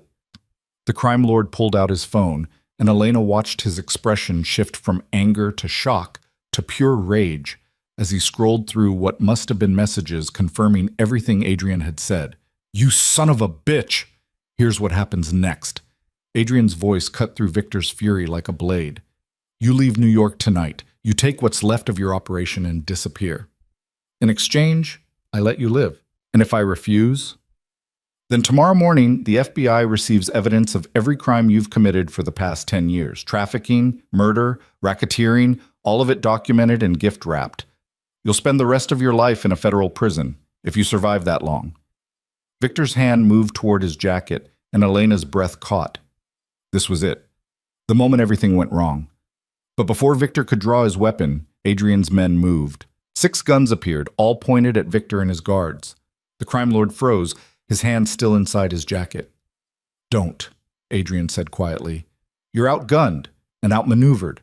Accept the loss and walk away while you still can." For a long moment, no one moved.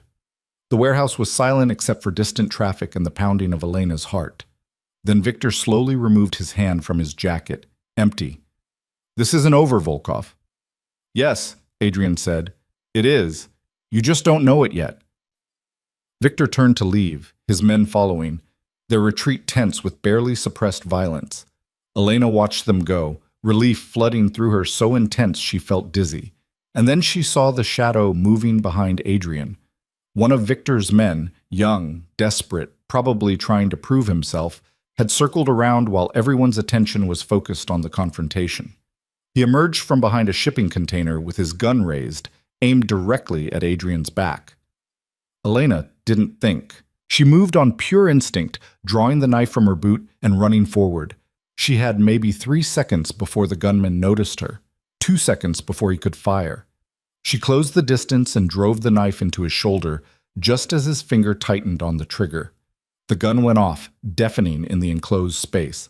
The bullet went wide, ricocheting off metal. The gunman screamed and spun, backhanding Elena across the face with enough force to send her sprawling. Then chaos erupted. Adrian's men opened fire. Victor's people returned it. The warehouse became a war zone of bullets and shouting and the acrid smell of gunpowder. Elena hit the ground hard, her vision swimming, tasting blood. "Elena!" Adrian's voice cut through the chaos. Then he was there, covering her body with his, shielding her from the violence. "What the hell are you doing here?" "Saving your life," she managed. "By getting yourself killed?" But his hands were checking her for injuries, gentle despite the fury in his voice. "Can you move?" "Yes." "Then we're leaving. Now." He hauled her up and half carried, half dragged her toward the exit. Mikhail appeared beside them, providing covering fire. Behind them, the warehouse was still erupting with violence, but Adrian's focus was entirely on getting Elena to safety. They burst into the night air and ran for the cars. Adrian shoved Elena into the back of his SUV, then climbed in after her. Mikhail slammed the door and the driver gunned the engine. As they pulled away, Elena looked back to see Victor's cars fleeing in the opposite direction. The warehouse was burning now, flames licking through broken windows, lighting up the Brooklyn night. "Are you insane?" Adrian rounded on her, his eyes blazing. "What the hell were you thinking?" "I was thinking you needed backup." "I had backup! Trained professionals with guns and tactical training. Not—" He gestured at her helplessly. "Not you." "I saved your life," Elena shot back. "That gunman was behind you. Your professionals didn't see him. I did." Adrian's jaw worked. "You could have been killed. So could you." "That's different." "Why? Because you're important and I'm expendable?" "Because I chose this life," Adrian's voice cracked. "You didn't. You're supposed to be safe, Elena. You're supposed to be the one thing in my world that isn't touched by violence and death. And instead you're—" He broke off, running his hands through his hair. "You're bleeding." Elena touched her face and felt the wetness. The gunman's backhand had split her lip and left her cheek swelling. "It's nothing." "It's not nothing." Adrian pulled out a handkerchief and pressed it gently against her lip. His hands were shaking. "You could have died tonight. Because of me. Because you were trying to protect me." "Yes." Elena covered his hand with hers. "And I'd do it again." "Don't." The word was almost pleading. "Please, Elena. Don't ask me to watch you risk yourself for me. I can't." His eyes closed. "I can't survive losing you." Elena shifted closer, wrapping her arms around him despite the pain in her ribs. Adrian held her like she might disappear, his face buried in her hair, his breathing ragged. "You're not going to lose me," she whispered. "We're both going to survive this. Together." The drive back to the mansion passed in tense silence. By the time they arrived, reports were already coming in. Victor's remaining men had scattered. The warehouse fire was being called an industrial accident, and Victor himself had disappeared, likely fleeing the city. It was over. Adrian helped Elena from the car, then picked her up entirely when she stumbled. She wanted to protest, to insist she could walk, but exhaustion and pain made her lean into his strength instead. He carried her straight to his private suite, setting her carefully on his bed, the same bed where they'd almost made love the night before. Dr. Petrov appeared within minutes, examining her injuries with practiced efficiency. "Mild concussion, split lip, extensive bruising," he announced. "But nothing permanent. You'll heal." After he left, Adrian sat beside her and took her hand. "You're staying in my suite tonight, where I can keep an eye on you." "Adrian, please." His thumb traced circles on her palm. "I need to know you're safe. After tonight, I need—" He trailed off, unable to finish. Elena squeezed his hand. "Okay." Later, after she'd showered and changed into one of Adrian's shirts, they lay together in the darkness. Adrian held her carefully, mindful of her injuries, his breathing slow and steady against her hair. "I was wrong," he said quietly. "About sending you away. About thinking I could protect you by keeping you at a distance. Tonight proved that keeping you close is the only way I don't lose my mind with worry." Elena shifted to look at him. "Does this mean you're done trying to send me to safe houses upstate?" "This means I'm accepting what I've known since the moment I saw you on that staircase in the designer dress. His hand cupped her face. You're mine, Elena. Not as property or possession, but as the person I choose. The person I... He hesitated. The person you what? Adrian's eyes met hers, vulnerable and open in a way she'd never seen. The person I love. The words hung in the air between them, precious and terrifying, and absolutely true. Elena felt tears burn her eyes. I love you too, she whispered. Even though you're impossible and dangerous and overprotective, I love you, Adrian Volkov. He kissed her then, gentle and reverent, like she was something sacred, and as Elena lost herself in his touch, she understood that this, them, was worth every risk, every danger, every moment of fear. Because love, real love, was the most dangerous thing of all. And Elena had never felt more alive. Elena woke to sunlight streaming through unfamiliar windows, and the warmth of Adrian's body wrapped around hers. For a moment she lay perfectly still, absorbing the reality of where she was. In his bed, in his arms, safe despite everything that had happened the night before. Adrian's breathing was slow and even against her neck, one arm draped protectively across her waist. Elena had never seen him sleep before, had never witnessed the vulnerability of him completely at rest. The sharp edges that defined him during waking hours had softened. He looked younger somehow, less burdened. She shifted carefully, trying not to wake him, but his arm tightened immediately. Don't move. His voice was rough with sleep. Just stay. Elena settled back against him. How long have you been awake? Long enough to convince myself you're real and not some dream I conjured. I'm very real. She winced as her bruised ribs protested. The pain confirms it. Adrian sat up immediately, his expression shifting to concern. How bad is it? Should I call Dr. Petrov? I'm fine. Just sore. Elena caught his hand before he could reach for his phone. Adrian, I've survived worse. Remember? His jaw tightened at the reminder of the alley, of how they'd met. That doesn't make this hurt any less. But it means I know how to heal. She pulled him back down beside her. And this time, I have you to help. Adrian studied her face, his fingers tracing the bruise on her cheekbone with devastating gentleness. Last night, when I saw that gunman behind me and realized you'd thrown yourself into danger, he stopped, his voice breaking slightly. I've never been that terrified, not in my entire life. I couldn't let him shoot you. You should have. Better me than you. Elena sat up despite the pain, forcing Adrian to meet her eyes. Don't ever say that. Don't ever suggest your life matters less than mine. It does. The words were simple, absolute. Elena, I've done things. Terrible things. Things I can never take back or make right. My hands have blood on them that will never wash clean. But you... His palm cupped her face. You're good. Pure. You save people instead of destroying them. The world needs more of you and less of me. That's not how this works. Elena covered his hand with hers. You don't get to decide who deserves to live based on some moral scorecard. We both matter, Adrian. Equally. You don't understand? Then help me understand. Elena's voice was firm. Tell me what haunts you. Tell me why you think you deserve less than anyone else. Adrian pulled away, moving to the windows where the morning light carved his profile in sharp relief. For a long moment, Elena thought he wouldn't answer. Then he spoke, his voice distant. I was 17 when my father died. Cancer, slow and painful. Before he went, he told me I had to take over the business. The real business, not the legitimate front companies. Adrian's hands curled into fists. I didn't want it. I had plans. College, maybe law school, a normal life. But my father said I had responsibilities. Family legacy. Debts to honor. Elena listened in silence, sensing he needed to get this out. My first kill was 3 weeks after the funeral.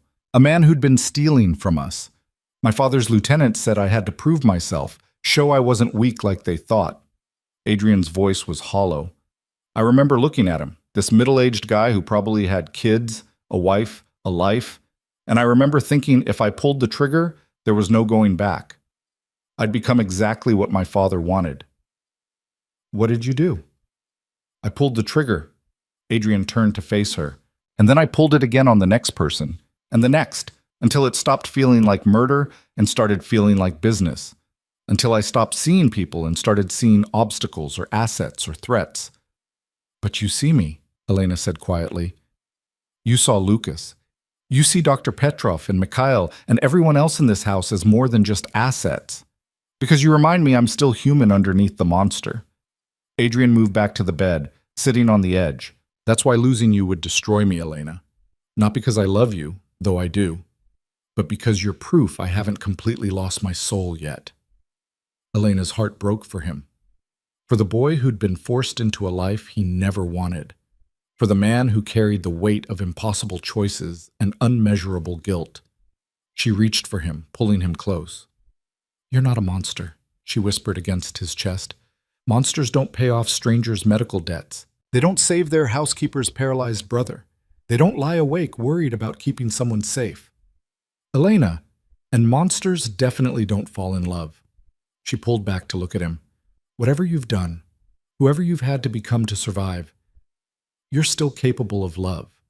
That means you're still human, still worth saving.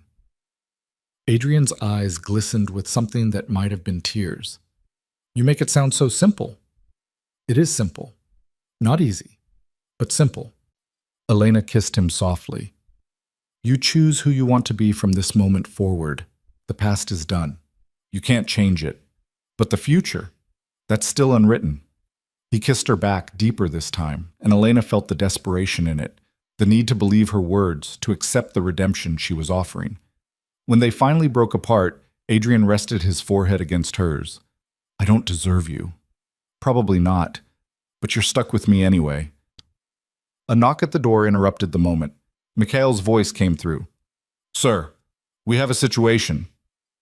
Adrian's entire demeanor shifted, the vulnerable man disappearing behind the cold crime lord. Come in. Mikhail entered, his expression grim. Victor's car was found abandoned at the Canadian border, empty. No sign of him or his remaining men. He ran.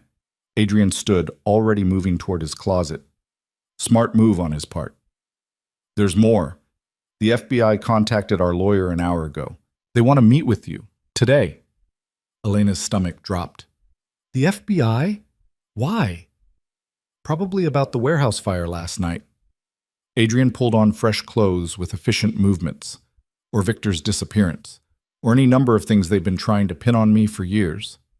What are you going to do? What I always do, cooperate fully while revealing absolutely nothing. He straightened his tie, transforming before Elena's eyes into the polished businessman whose legitimate empire employed thousands. Mikhail, arrange the meeting for this afternoon, my lawyer's office, and increase security on the estate. If the feds are sniffing around, others might see it as an opportunity. Already done, sir. After Mikhail left, Adrian turned to Elena. Stay in the mansion today. Don't go anywhere without guards. I don't trust that Victor's really gone. Be careful with the FBI. Always am. He kissed her once more, lingering. I'll be back before dinner. We need to talk about what happens next. What do you mean? I mean, Victor running doesn't end this. There are others who'll see his failure as an opening. The next few weeks are going to be dangerous while I consolidate control. Adrian's eyes were serious. And you need to decide if this is really the life you want. Because once things settle, once the dust clears, you and Lucas could leave. I could set you up somewhere safe, somewhere far from all of this. Elena's chest tightened. Is that what you want? For me to leave? I want you to have a choice. A real one, not one made in the chaos of violence and fear. His hand cupped her face. Think about it, please. Then he was gone, leaving Elena alone with thoughts that spiraled in a dozen different directions. She found Lucas in the physical therapy room, working through his exercises with Dr. Petrov's supervision. Her brother could walk nearly 30 feet now, without assistance, and the joy on his face when he saw her was pure and bright. Elena, did you see? I made it to the window and back. I saw. She hugged him carefully. I'm so proud of you. After Dr. Petrov left them alone, Lucas studied her face. You look like someone kicked your puppy. What's wrong? Elena sank into a chair. Adrian asked me to think about leaving, once things calmed down. He'd set us up somewhere safe, away from all this. And that's bad because I don't want to leave. The admission felt raw. I love him, Lucas, really love him. And the thought of walking away, even if it's safer, feels like cutting out part of my heart. Lucas wheeled his chair closer. But maybe he's right. Maybe you and I could have normal lives somewhere else. You could finish school. I could go to college like I'd planned. We could be ordinary people with ordinary problems instead of living in a crime lord's mansion surrounded by armed guards. Except we'd be miserable, Lucas said quietly. At least you would. I see how you look at him, Elena, and more importantly, I see how he looks at you. Like you're the sun, and he's been living in darkness his whole life.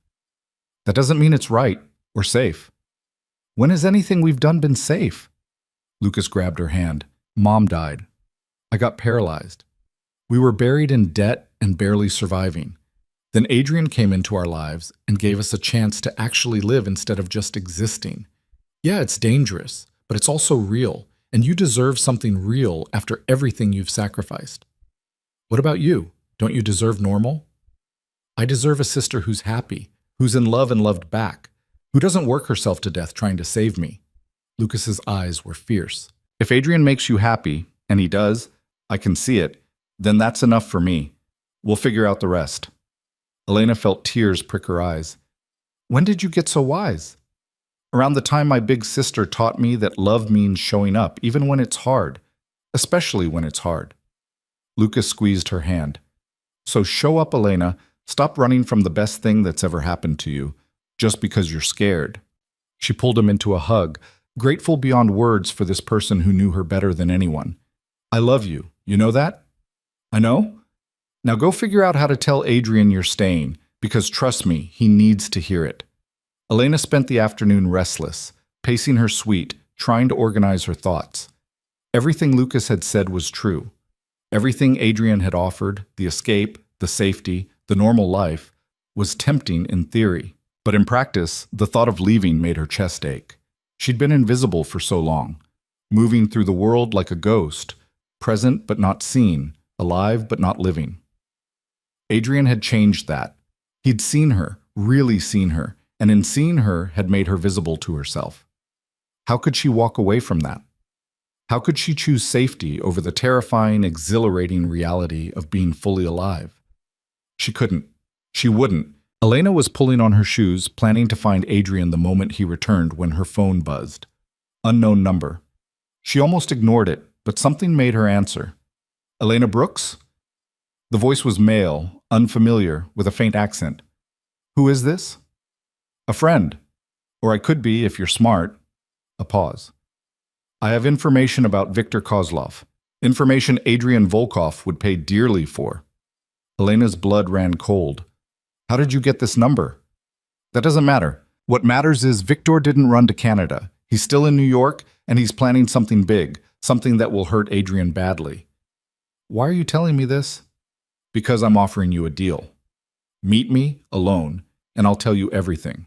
Then you can decide whether to warn Adrian or not. Every instinct screamed this was a trap. I'm not meeting a stranger alone. Then Adrian's blood is on your hands when Viktor makes his move. The voice turned cold. 1 hour, the old pier at Red Hook. Come alone, or don't come at all. But don't say I didn't give you a chance to save the man you love. The line went dead. Elena stared at her phone, heart racing. This was insane. Obviously a trap. She should tell Mikhail immediately, let Adrian's people handle it. But what if it was real? What if Viktor really was planning something, and this mysterious caller genuinely had information that could save lives? She thought of Adrian's face when he talked about his first kill, the weight he carried, the violence that haunted him. If she could prevent more bloodshed, prevent Adrian from having to add more deaths to his conscience, wasn't that worth the risk? Elena grabbed her jacket and the knife Mikhail had given her. She'd go to the pier, but she wouldn't be stupid about it. She'd stay in sight of the main road, keep her phone ready to call for help, and run at the first sign of danger. She was almost to the door when she stopped. If something went wrong, if this really was a trap, no one would know where she'd gone. Elena pulled out her phone and sent a text to Mikhail. Got a call about Viktor, going to Red Hook Pier to check it out. Probably nothing, but wanted you to know where I am. His response came immediately. Do not go anywhere. I'm coming to you now. But Elena was already moving, slipping out through a side entrance the guards didn't watch as closely. She'd be quick, in and out, back before anyone even realized she'd left. Famous last words, she thought grimly. The Uber ride to Red Hook took 20 minutes through afternoon traffic. Elena spent it alternating between certainty this was the right decision and terror she was making a fatal mistake. But the thought of Victor planning something while they all thought he'd fled kept her moving forward. The pier was exactly as rundown as she'd expected.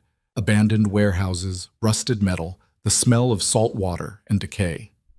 Elena's driver looked dubious. "You sure this is where you want to be, miss?" "I'm meeting someone. I'll be fine."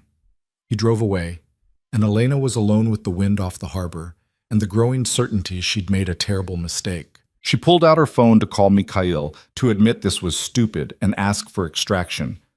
"I wouldn't do that if I were you." Elena spun. A man stepped from behind a shipping container. 30s, hard eyes, expensive suit. Not Victor, but she recognized the cold calculation in his expression. Someone who worked for Victor. "Where's your boss?" Elena kept her voice steady. "Closer than Adrian Volkov thinks." The man smiled.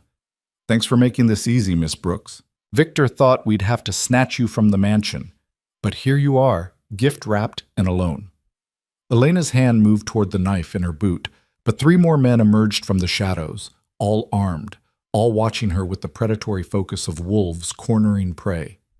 "Adrian will kill you for this," she said, "only if he finds out in time. And by then, you'll be far away, leverage to make him do exactly what Victor wants." The man gestured. "We can do this easy or hard. Your choice." Elena ran. She made it maybe 10 feet before they caught her, hands grabbing her arms, her legs, lifting her off the ground. She fought like Mikhail had taught her, kicking, biting, making as much noise as possible. The knife fell from her boot and clattered across concrete, useless. "Feisty." One of the men laughed. "Victor said you had spirit. He's looking forward to breaking it." A black van pulled up, side door already open. They were dragging her toward it when gunshots cracked through the air. The man holding her left arm went down, then the one on her right. Elena hit the ground hard, rolling, scrambling for cover behind a concrete barrier. More gunshots, controlled and precise. Victor's remaining men returned fire, but they were outgunned. Then Mikhail was there, appearing from nowhere, his gun trained on the last standing attacker. "Drop it! Now!" The man dropped his weapon and raised his hands. More of Adrian's men emerged from positions Elena hadn't even noticed. They'd been there the whole time, watching, waiting. Her text to Mikhail. They'd tracked her phone, followed her, set up an ambush of their own. Mikhail grabbed the surviving attacker by his collar. "Where's Victor?" "I don't—" Mikhail hit him hard enough that Elena heard teeth crack. "Try again." The man spat blood. "Warehouse, 3 blocks south. He's there with the rest of our crew." "How many?" "Maybe 15. But you'll never—" Mikhail hit him again, and the man went limp. 2 of Adrian's guards zip-tied him and dragged him toward a waiting car. Mikhail turned to Elena, and the fury in his eyes made her step back. "What the hell were you thinking?" His voice was tight with controlled rage. "You could have been killed, worse than killed." "I'm sorry, I thought—" "You thought wrong." He grabbed her arm, not rough, but firm. "Get in the car, now. Adrian's on his way, and when he finds out what you did, my anger is going to look like a gentle suggestion compared to his." Elena let herself be guided into an SUV, her whole body shaking with delayed shock. She'd been an idiot. A reckless, stupid idiot who'd nearly gotten herself kidnapped because she'd thought she could handle a situation she had no business being in. The drive to the warehouse took 3 minutes. By the time they arrived, Adrian's car was already there, and Elena's heart sank. He stood with a group of his men, all armed, all preparing for what looked like an assault. Then Adrian saw her. The relief that flashed across his face lasted maybe 2 seconds before fury replaced it. He strode to the car, yanked open her door, and pulled her out with barely controlled violence. "What the fuck were you thinking?" His voice was low, dangerous, shaking with rage. "You left the mansion alone. You went to meet unknown contacts in an abandoned location without backup. Do you have any idea—" He stopped, his jaw working. "I thought you were dead." When Mikhail called and said Victor's men had you, I thought I'd lost you. I'm sorry. Sorry doesn't cut it. Adrian's hands gripped her shoulders. You could have been taken, tortured, used against me, and it would have been my fault for letting you into this world in the first place. You didn't let me, Elena shot back, finding her own anger beneath the fear. I chose this. I chose you. And yes, I made a mistake coming here alone, but I was trying to help. I was trying to get information that could save you. I don't need you to save me. I need you to be safe. Well, maybe I'm tired of being safe while you risk everything. Elena's voice rose to match his. Maybe I'm tired of sitting in that mansion waiting to hear if you're coming back alive. Maybe I want to fight beside you instead of hiding behind you. Then you're going to get yourself killed, Adrian's voice broke. And I won't survive that. He pulled her against him, holding her so tight she could barely breathe. Elena felt him shaking, felt the fear radiating off him in waves, and understood this wasn't really about anger, it was about terror. About a man who'd lost everyone he'd ever cared about and was facing the possibility of losing her too. I'm okay, she whispered against his chest. I'm here. I'm safe. This time. Adrian pulled back just enough to look at her. But Victor's in that warehouse right now, and this ends tonight, one way or another. Then let's end it. Elena touched his face. Together. Absolutely not. I'm not asking permission. Elena's voice was firm.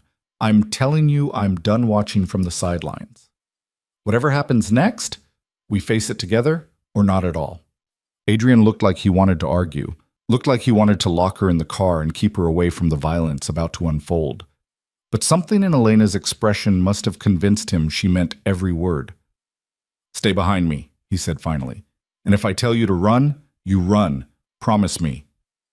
I promise. He kissed her hard, desperate, then turned to his men. We're going in. Mikhail, take the north entrance. Dmitri south. I want eyes on all exits. Victor doesn't leave this warehouse alive. The assault was swift and brutal. Adrian's men moved with military precision, clearing rooms with controlled violence. Elena stayed close to Adrian like she'd promised, her heart hammering as gunfire echoed through the cavernous space. They found Victor on the second floor, cornered with 5 of his remaining men. He smiled when he saw Adrian, but it didn't reach his eyes. Adrian Volkov, come to finish this personally? You should have left when I gave you the chance. Adrian's gun never wavered. Now you don't get that option. Kill me, and someone else takes my place. This city is too valuable. The war never ends. You're wrong. Adrian's voice was cold as winter. The war ends tonight, along with anyone stupid enough to challenge me after seeing what happens to those who try. Victor's eyes slid to Elena. And her? Your weakness made flesh? Killing me won't protect her from the next person who wants to hurt you. No. Adrian stepped forward. But it sends a message. Touch what's mine and die screaming. The standoff lasted maybe 5 seconds. Then Victor's men made their move, and the warehouse erupted in gunfire. Elena hit the ground as Adrian returned fire with deadly accuracy. The fight was chaos, noise and smoke and the copper smell of blood. But through it all, Adrian stood between her and danger, protecting her even as he systematically eliminated threats. When the smoke cleared, Victor lay on the concrete, bleeding from multiple wounds. His men were dead or dying. Adrian stood over him, gun pointed at his head. Any last words? Victor smiled through bloody teeth. This changes nothing. You're still what you are, a killer, a monster. And He looked at Elena. She'll realize it eventually. Leave you for someone clean. Maybe. Adrian's finger tightened on the trigger. But at least I'll die knowing I protected what I love.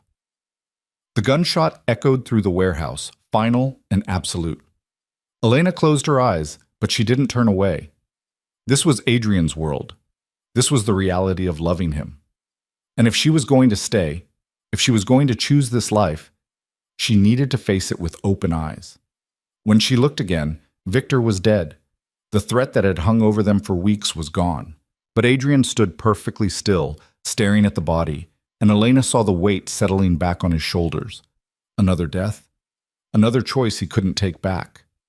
She stood and went to him, taking his hand. It's over. Yes. Adrian's voice was hollow. It's over. They left the warehouse together, Mikhail and the others handling cleanup. In the car, Adrian was silent, staring at his hands like he could still see the blood.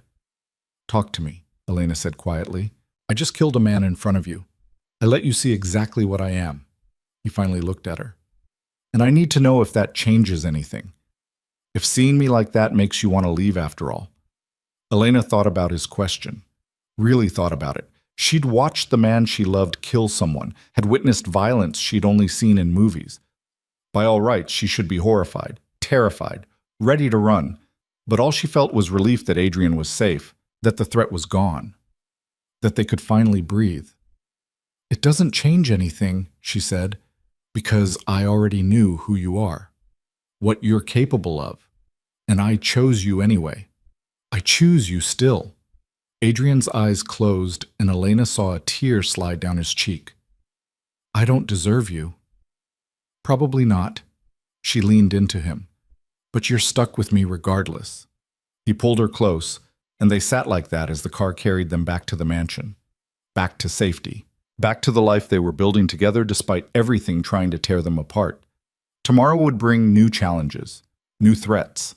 The reality of Adrian's world didn't end with Victor's death. But tonight, they were together. They were alive. And that was enough. The following days passed in a strange calm that felt more unsettling than the violence that had preceded it. Victor's death sent shockwaves through Manhattan's underworld.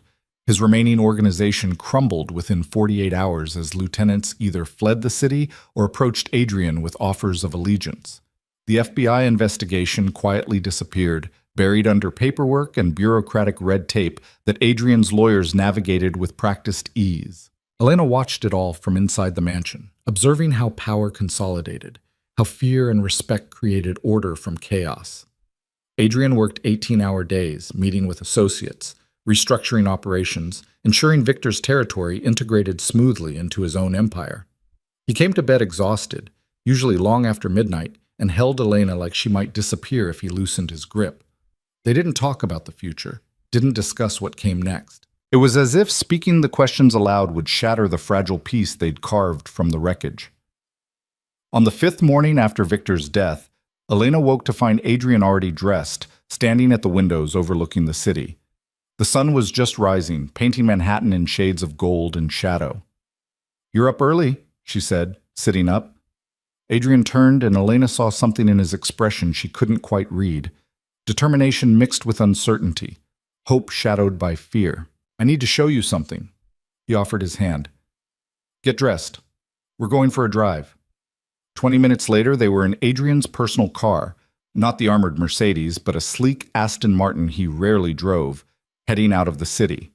Mikhail followed in a second vehicle with 2 guards, but Adrian had insisted on driving himself. "Where are we going?" Elena asked as Brooklyn gave way to suburbs, then open highway. "You'll see." Adrian's hand found hers on the console between them. "Trust me." They drove north for nearly 2 hours, leaving behind the urban sprawl for rolling hills and autumn forests painted in crimson and gold. Finally, Adrian turned onto a private road that wound through acres of pristine woodland before emerging at a stunning property overlooking the Hudson River. The house was beautiful, modern glass and stone that seemed to grow organically from the landscape. Floor-to-ceiling windows capturing views of the river valley, surrounded by gardens that would be spectacular in spring. But it wasn't the mansion's cold opulence. This felt warm, lived in, like a home instead of a fortress. Adrian parked and helped Elena from the car. She stood staring at the house, at the land stretching in every direction, and felt something shift in her chest. "What is this place?" "It was my mother's." Adrian's voice was soft. "She bought it years before she died, planning to retire here away from my father's business. She never got the chance." He led Elena toward the front door. "It's been sitting empty for a decade. I couldn't bring myself to sell it, but I couldn't come here either. Too many memories of what she wanted and never had." Inside, the house was exactly as his mother had left it. Furniture covered in white sheets, family photos on the walls, books on shelves waiting to be read. Adrian pulled the sheets off carefully, revealing elegant furniture that matched the warm aesthetic of the exterior. "Why are you showing me this?" Elena asked, though part of her already knew. Adrian turned to face her fully. Because I've spent the last 5 days thinking about what Victor said before he died. About being a monster. About Hugh eventually leaving me for someone clean. His hands found hers. And I realized he was right about one thing. I can't keep living the way I have been. Not if I want any chance of deserving you. Elena's breath caught. Adrian, let me finish, please. He led her to the windows overlooking the river. For 15 years, I've run my father's empire. Built it bigger, more powerful. I told myself it was duty, legacy, responsibility. But the truth is, I was just continuing the cycle because I didn't know how to do anything else. What are you saying? I'm saying I want out. Not completely. I'm not naive enough to think I can just walk away. But I can transition. Hand operational control to people I trust while I focus on the legitimate businesses. Real estate, investments, the construction companies. Things my mother would have been proud of instead of ashamed. Elena's heart was racing. And this house? Could be ours. If you want it. Adrian's voice was rough with emotion. You and Lucas could live here. Safe. Far enough from the city that the shadows of my past don't touch you every day, but close enough that I can be here whenever I'm not dealing with business. We could have something close to normal, Elena. Not perfect, but real. Tears burned Elena's eyes. You'd give up your empire for me? Not give up. Transform it into something that doesn't require me to kill people to maintain control. Something that lets me sleep at night without seeing their faces. Adrian cupped her face in his hands. You asked me once what I wanted. I want this. A life with you. Maybe marriage someday if you'll have me. Maybe kids if we're lucky. A future that's about building instead of destroying. Elena could barely breathe through the emotion flooding her chest. What about the people who won't let you walk away? The enemies who will see it as weakness. That's why the transition will take time, a year, maybe 2, to consolidate enough power that my stepping back doesn't create a vacuum, to put the right people in place, to make sure anyone who might challenge the new structure understands the consequences. His thumb traced her cheekbone. But it starts now, today, with me choosing a different path forward. And if I said I wanted to go back to the city? To stay at the mansion with you? Then we stay.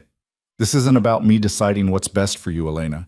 It's about giving you options, real ones. Adrian's eyes were intense. I love you, more than I thought I was capable of loving anyone.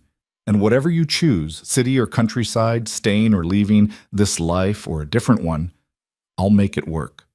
Because you're the only future I want. Elena looked around the house, imagining it filled with life instead of memories. She pictured Lucas here, continuing his physical therapy in the gardens, maybe going back to school at one of the nearby colleges. She imagined herself waking up to river views instead of iron gates, building something real instead of just surviving. But more than that, she imagined Adrian here, coming home to peace instead of violence, learning to be the man his mother had hoped he'd become, growing into someone defined by more than the terrible choices his father had forced on him. I want this, she said finally. I want to try building something real with you. Here, in this house your mother loved, away from the violence but not from you, never from you. Adrian's expression cracked, relief and joy and love flooding his features.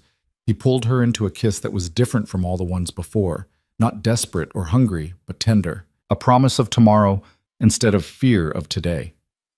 I'll make you happy, he murmured against her lips. I swear it, whatever it takes. You already do, Elena pulled back to look at him. But Adrian, you need to understand something. I'm not asking you to become someone else. I fell in love with you, complicated, dangerous, haunted you.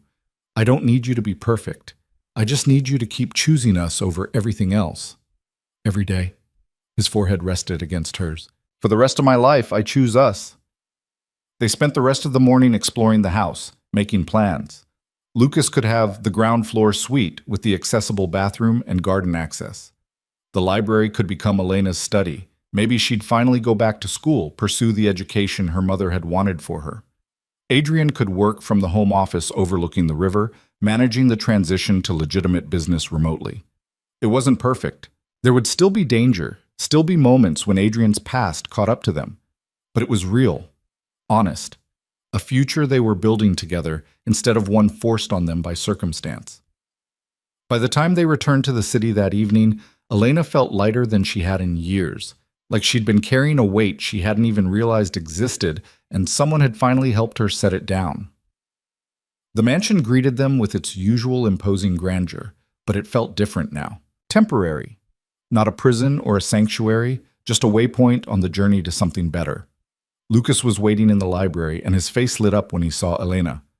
"Where have you been? I've been going crazy, wondering if something happened." Something did happen. Elena sat beside him, taking his hands. Something amazing. She told him about the house, about Adrian's plans, about the future they were going to build. Lucas listened with wide eyes, and when she finished, he was smiling so broadly it looked painful. "You're sure?" he asked. "This is what you want?" "I'm sure, but only if you are too. This affects both of us." Lucas looked at Adrian, who'd been standing quietly by the door. "Can I really go back to school?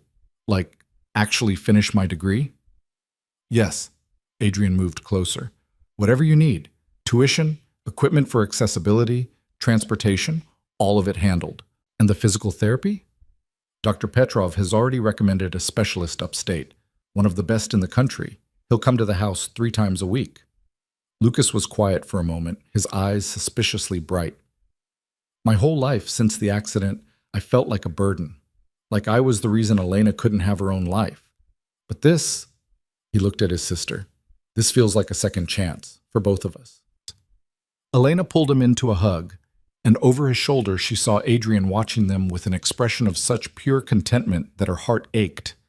This was what love looked like. Not grand gestures or dramatic rescues, but quiet moments of building a life together, of choosing each other even when the world made that choice difficult. The next weeks were a whirlwind of activity. Adrian began the delicate process of restructuring his empire, promoting trusted lieutenants and gradually extracting himself from day-to-day operations. He met with rivals and allies alike, making it clear that while he was stepping back, his protection and retribution were still very much in effect for those under his aegis. Elena and Lucas moved into the riverside house, slowly transforming it from a shrine to Adrian's mother into a living, breathing home. They filled it with new furniture and old books, with Lucas's physical therapy equipment and Elena's college applications. The gardens came alive under professional care, and the river view became their morning meditation. Adrian split his time between the city and the house, and Elena learned to navigate the rhythm of his dual life. Some days he was the cold crime lord, handling problems with ruthless efficiency. Other days he was just Adrian, the man who brought her coffee in bed, who helped Lucas with his exercises, who sat with her on the dock watching the sun set over the water. 2 months after Victor's death, on a cold December evening, Adrian came home with news that would change everything. Elena was in the kitchen preparing dinner when she heard his car in the driveway.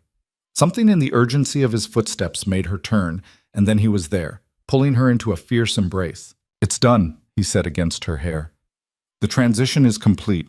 Mikhail is taking over operational control. I'm officially out." Elena pulled back to search his face. "Completely?" "As completely as someone like me can ever be. I'll still consult, still have the final say on major decisions, but the day-to-day violence, the illegal operations, the constant war, that's Mikhail's problem now. I'm just a businessman with questionable associates." His smile was crooked, mostly legitimate anyway. "How do you feel?" Adrian considered the question. "Terrified. Relieved. Free in a way I haven't been since I was 17. He cupped her face. "Ready to start the life I actually want instead of the one I inherited."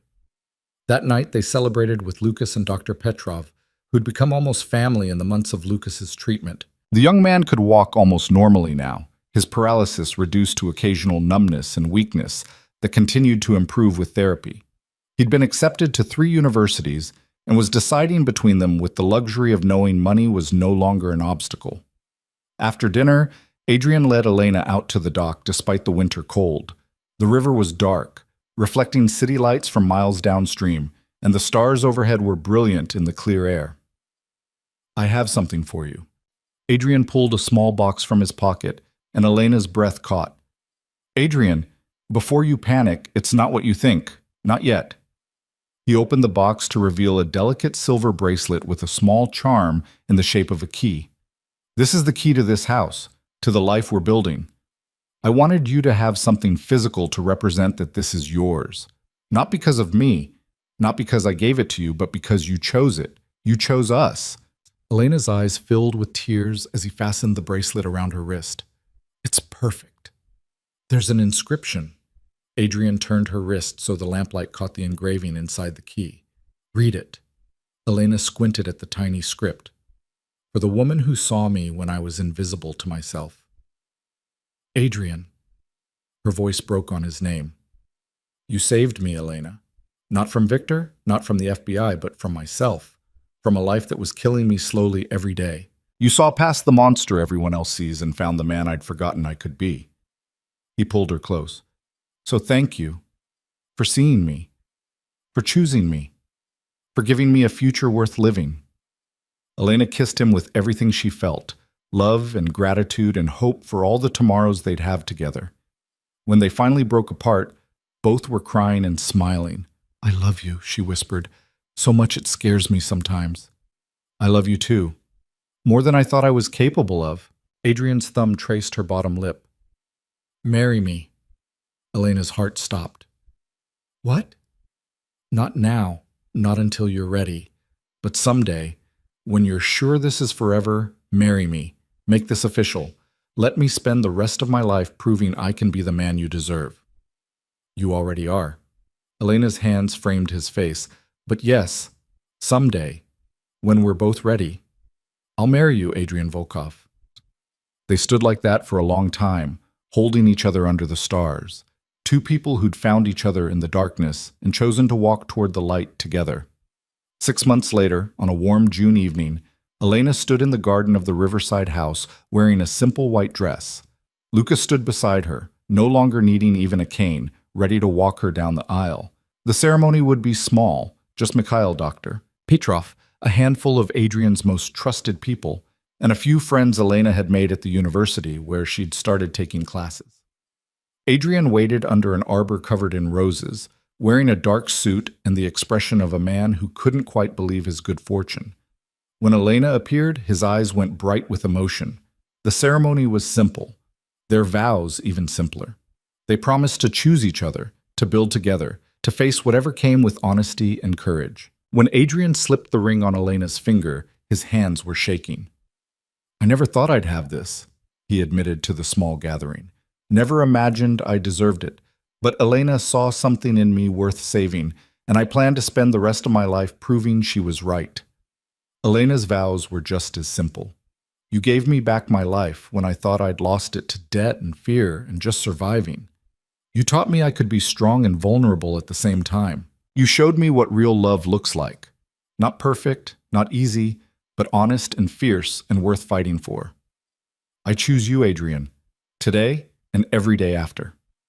They kissed as husband and wife while their small group applauded, and Elena felt the last piece of her fear finally fall away. This was real. This was hers. This was the life she'd chosen and fought for and earned. The reception was held on the lawn overlooking the river. As the sun set and fairy lights twinkled in the trees, Elena danced with Lucas, then with Adrian, and finally just stood watching her new husband talk with Mikhail about something probably related to business, but definitely not illegal. You look happy, Lucas said, appearing beside her with 2 glasses of champagne. I am. Deliriously, terrifyingly happy. Elena accepted the glass. How are you doing? I got the acceptance letter today. For the coaching program. Lucas's smile was incandescent. I start in the fall. They want me to work with adaptive athletes, help develop new training techniques for people with spinal injuries. Lucas, that's amazing. It feels like everything Mom wanted for us is finally happening. Not the way she imagined, but still real. He looked at Adrian across the lawn. She would have liked him, I think. Once she got past the whole crime lord thing. Elena laughed. Maybe. Or she would have killed him for putting me in danger. Nah. She would have seen what I see. A guy who loves you so much, he's willing to change his entire life to make you happy. That's rare, Elena. Hold on to it. I plan to. Later, after the guests had left and Lucas had retired to his suite, Adrian and Elena walked down to the dock. The river was peaceful in the moonlight, and somewhere in the distance, a night bird called. No regrets? Adrian asked, pulling Elena against his side. Not one. You? Only that I didn't find you sooner. Think of all the time we wasted when you were invisible and I was blind. We found each other when we were meant to. Not before, when we couldn't have handled it, but exactly when we needed each other most. Elena turned to face him. Besides, if I'd met you before the alley, before Lucas and the debts, and learning how strong I actually am, I wouldn't have been ready for you. I would have run. And now? Now I know what's worth staying for. She kissed him softly. You're worth it, Adrian. This life we're building, this future, it's worth every risk, every moment of fear. Because at the end of the day, I get to wake up beside you. I get to love you and be loved by you. And that makes everything else bearable. Adrian held her close, and Elena felt his heart beating against hers, steady and strong. They'd both been invisible in their own ways, her to the world, him to himself. But together, they'd found a way to be seen, to be real, to be fully, gloriously alive. The next morning, Elena woke in their bedroom, their actual bedroom now, shared and official, to find Adrian already awake, watching her with soft eyes. Good morning, Mrs. Volkov? Elena smiled at the name. She'd kept Brooks professionally, but hearing him call her Mrs. Volkov still sent warmth through her chest. Good morning, husband. I have something to show you. Get dressed. They drove into the city, to a neighborhood in Brooklyn Elena didn't recognize. Adrian parked in front of a community center that looked recently renovated, all fresh paint and new windows. What is this? Come see. Inside, the center was bustling with activity. Kids in after-school programs, adults in job training classes, a medical clinic offering free care. Adrian led Elena to a plaque on the wall. The Adrian Volkov Center for Community Development, established 2024, in memory of a woman who believed everyone deserves a second chance. Your mother, Elena whispered. Yes, I used Victor's territory, his old operations, and turned them into something good. Jobs programs for at-risk youth, medical care for people without insurance, education initiatives for immigrants. Adrian's voice was thick with emotion. It won't erase what I've done, but maybe it balances the scales a little. Elena pulled him into a fierce hug. She would be so proud of you. I hope so. I'm trying to be someone who deserves that pride, someone who deserves you. They toured the center together, Adrian introducing Elena to staff members and program participants. She saw the impact he was making, real, tangible good in a community that had once known only his violence. It wasn't redemption, maybe, but it was a start. Over the next years, their life settled into a rhythm that felt almost ordinary. Elena finished her degree in social work and started volunteering at the Adrian Volkov Center, eventually developing her own programs for families dealing with medical debt. Lucas became a renowned coach for adaptive athletes, his own recovery inspiring hundreds of others. Adrian's business empire grew entirely legitimate, his reputation slowly transforming from feared crime lord to respected, if mysterious, businessman and philanthropist. They had their struggles. Adrian's past didn't disappear just because he'd left it behind. There were moments when old enemies resurfaced, when violence threatened to pull him back. There were nights when nightmares woke him, when the weight of his choices crushed down and Elena had to remind him he was worthy of the redemption he sought.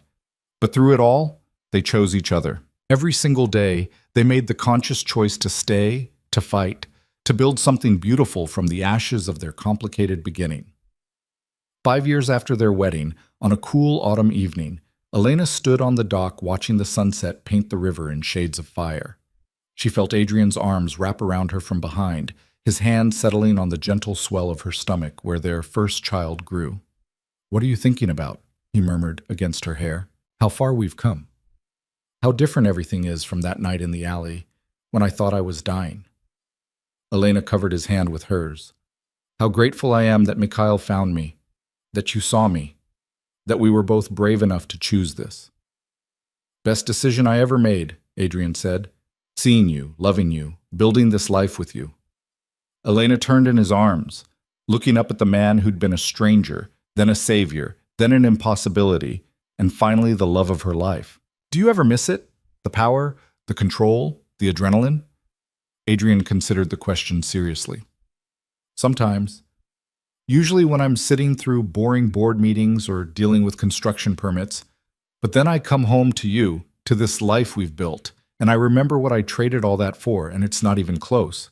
This, he gestured at the house, the river, the future growing inside her. This is everything I never knew I wanted, everything I didn't think I deserved. You deserve it. Elena pulled him down for a kiss. You deserve happiness and peace and a life that's about more than survival. We both do. As the sun disappeared below the horizon and stars began to appear overhead, they stood together on the dock where they'd had so many important conversations. Two people who'd been invisible to the world, to themselves, until they'd found each other.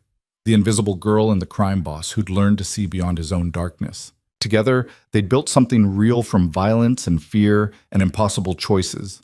Not perfect, never perfect, but honest and fierce, and filled with the kind of love that changed everything.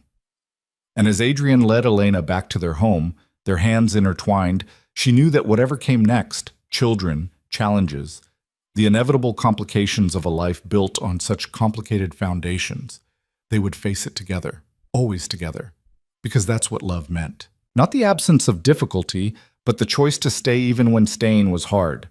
The choice to see and be seen, to know and be known, to love and be loved, despite every reason not to. In the house that had once held only memories, light spilled from every window. Inside, Lucas was cooking dinner, probably something far too elaborate. Dr. Petrov had stopped by with updates on the center's medical programs. Mikhail would arrive soon with his new wife, a kindergarten teacher who somehow saw past his dangerous exterior to the loyal, protective man beneath. This was their life now. Complicated, yes. Unconventional, absolutely. But theirs, built from choices and chances, from seeing each other when the rest of the world looked away. Elena Brooks Volkov had spent years being invisible, but now, wrapped in her husband's arms in the home they'd created together, she'd never felt more seen, more known, more completely and gloriously alive. And that made every moment of darkness they'd survived worth it, every single one.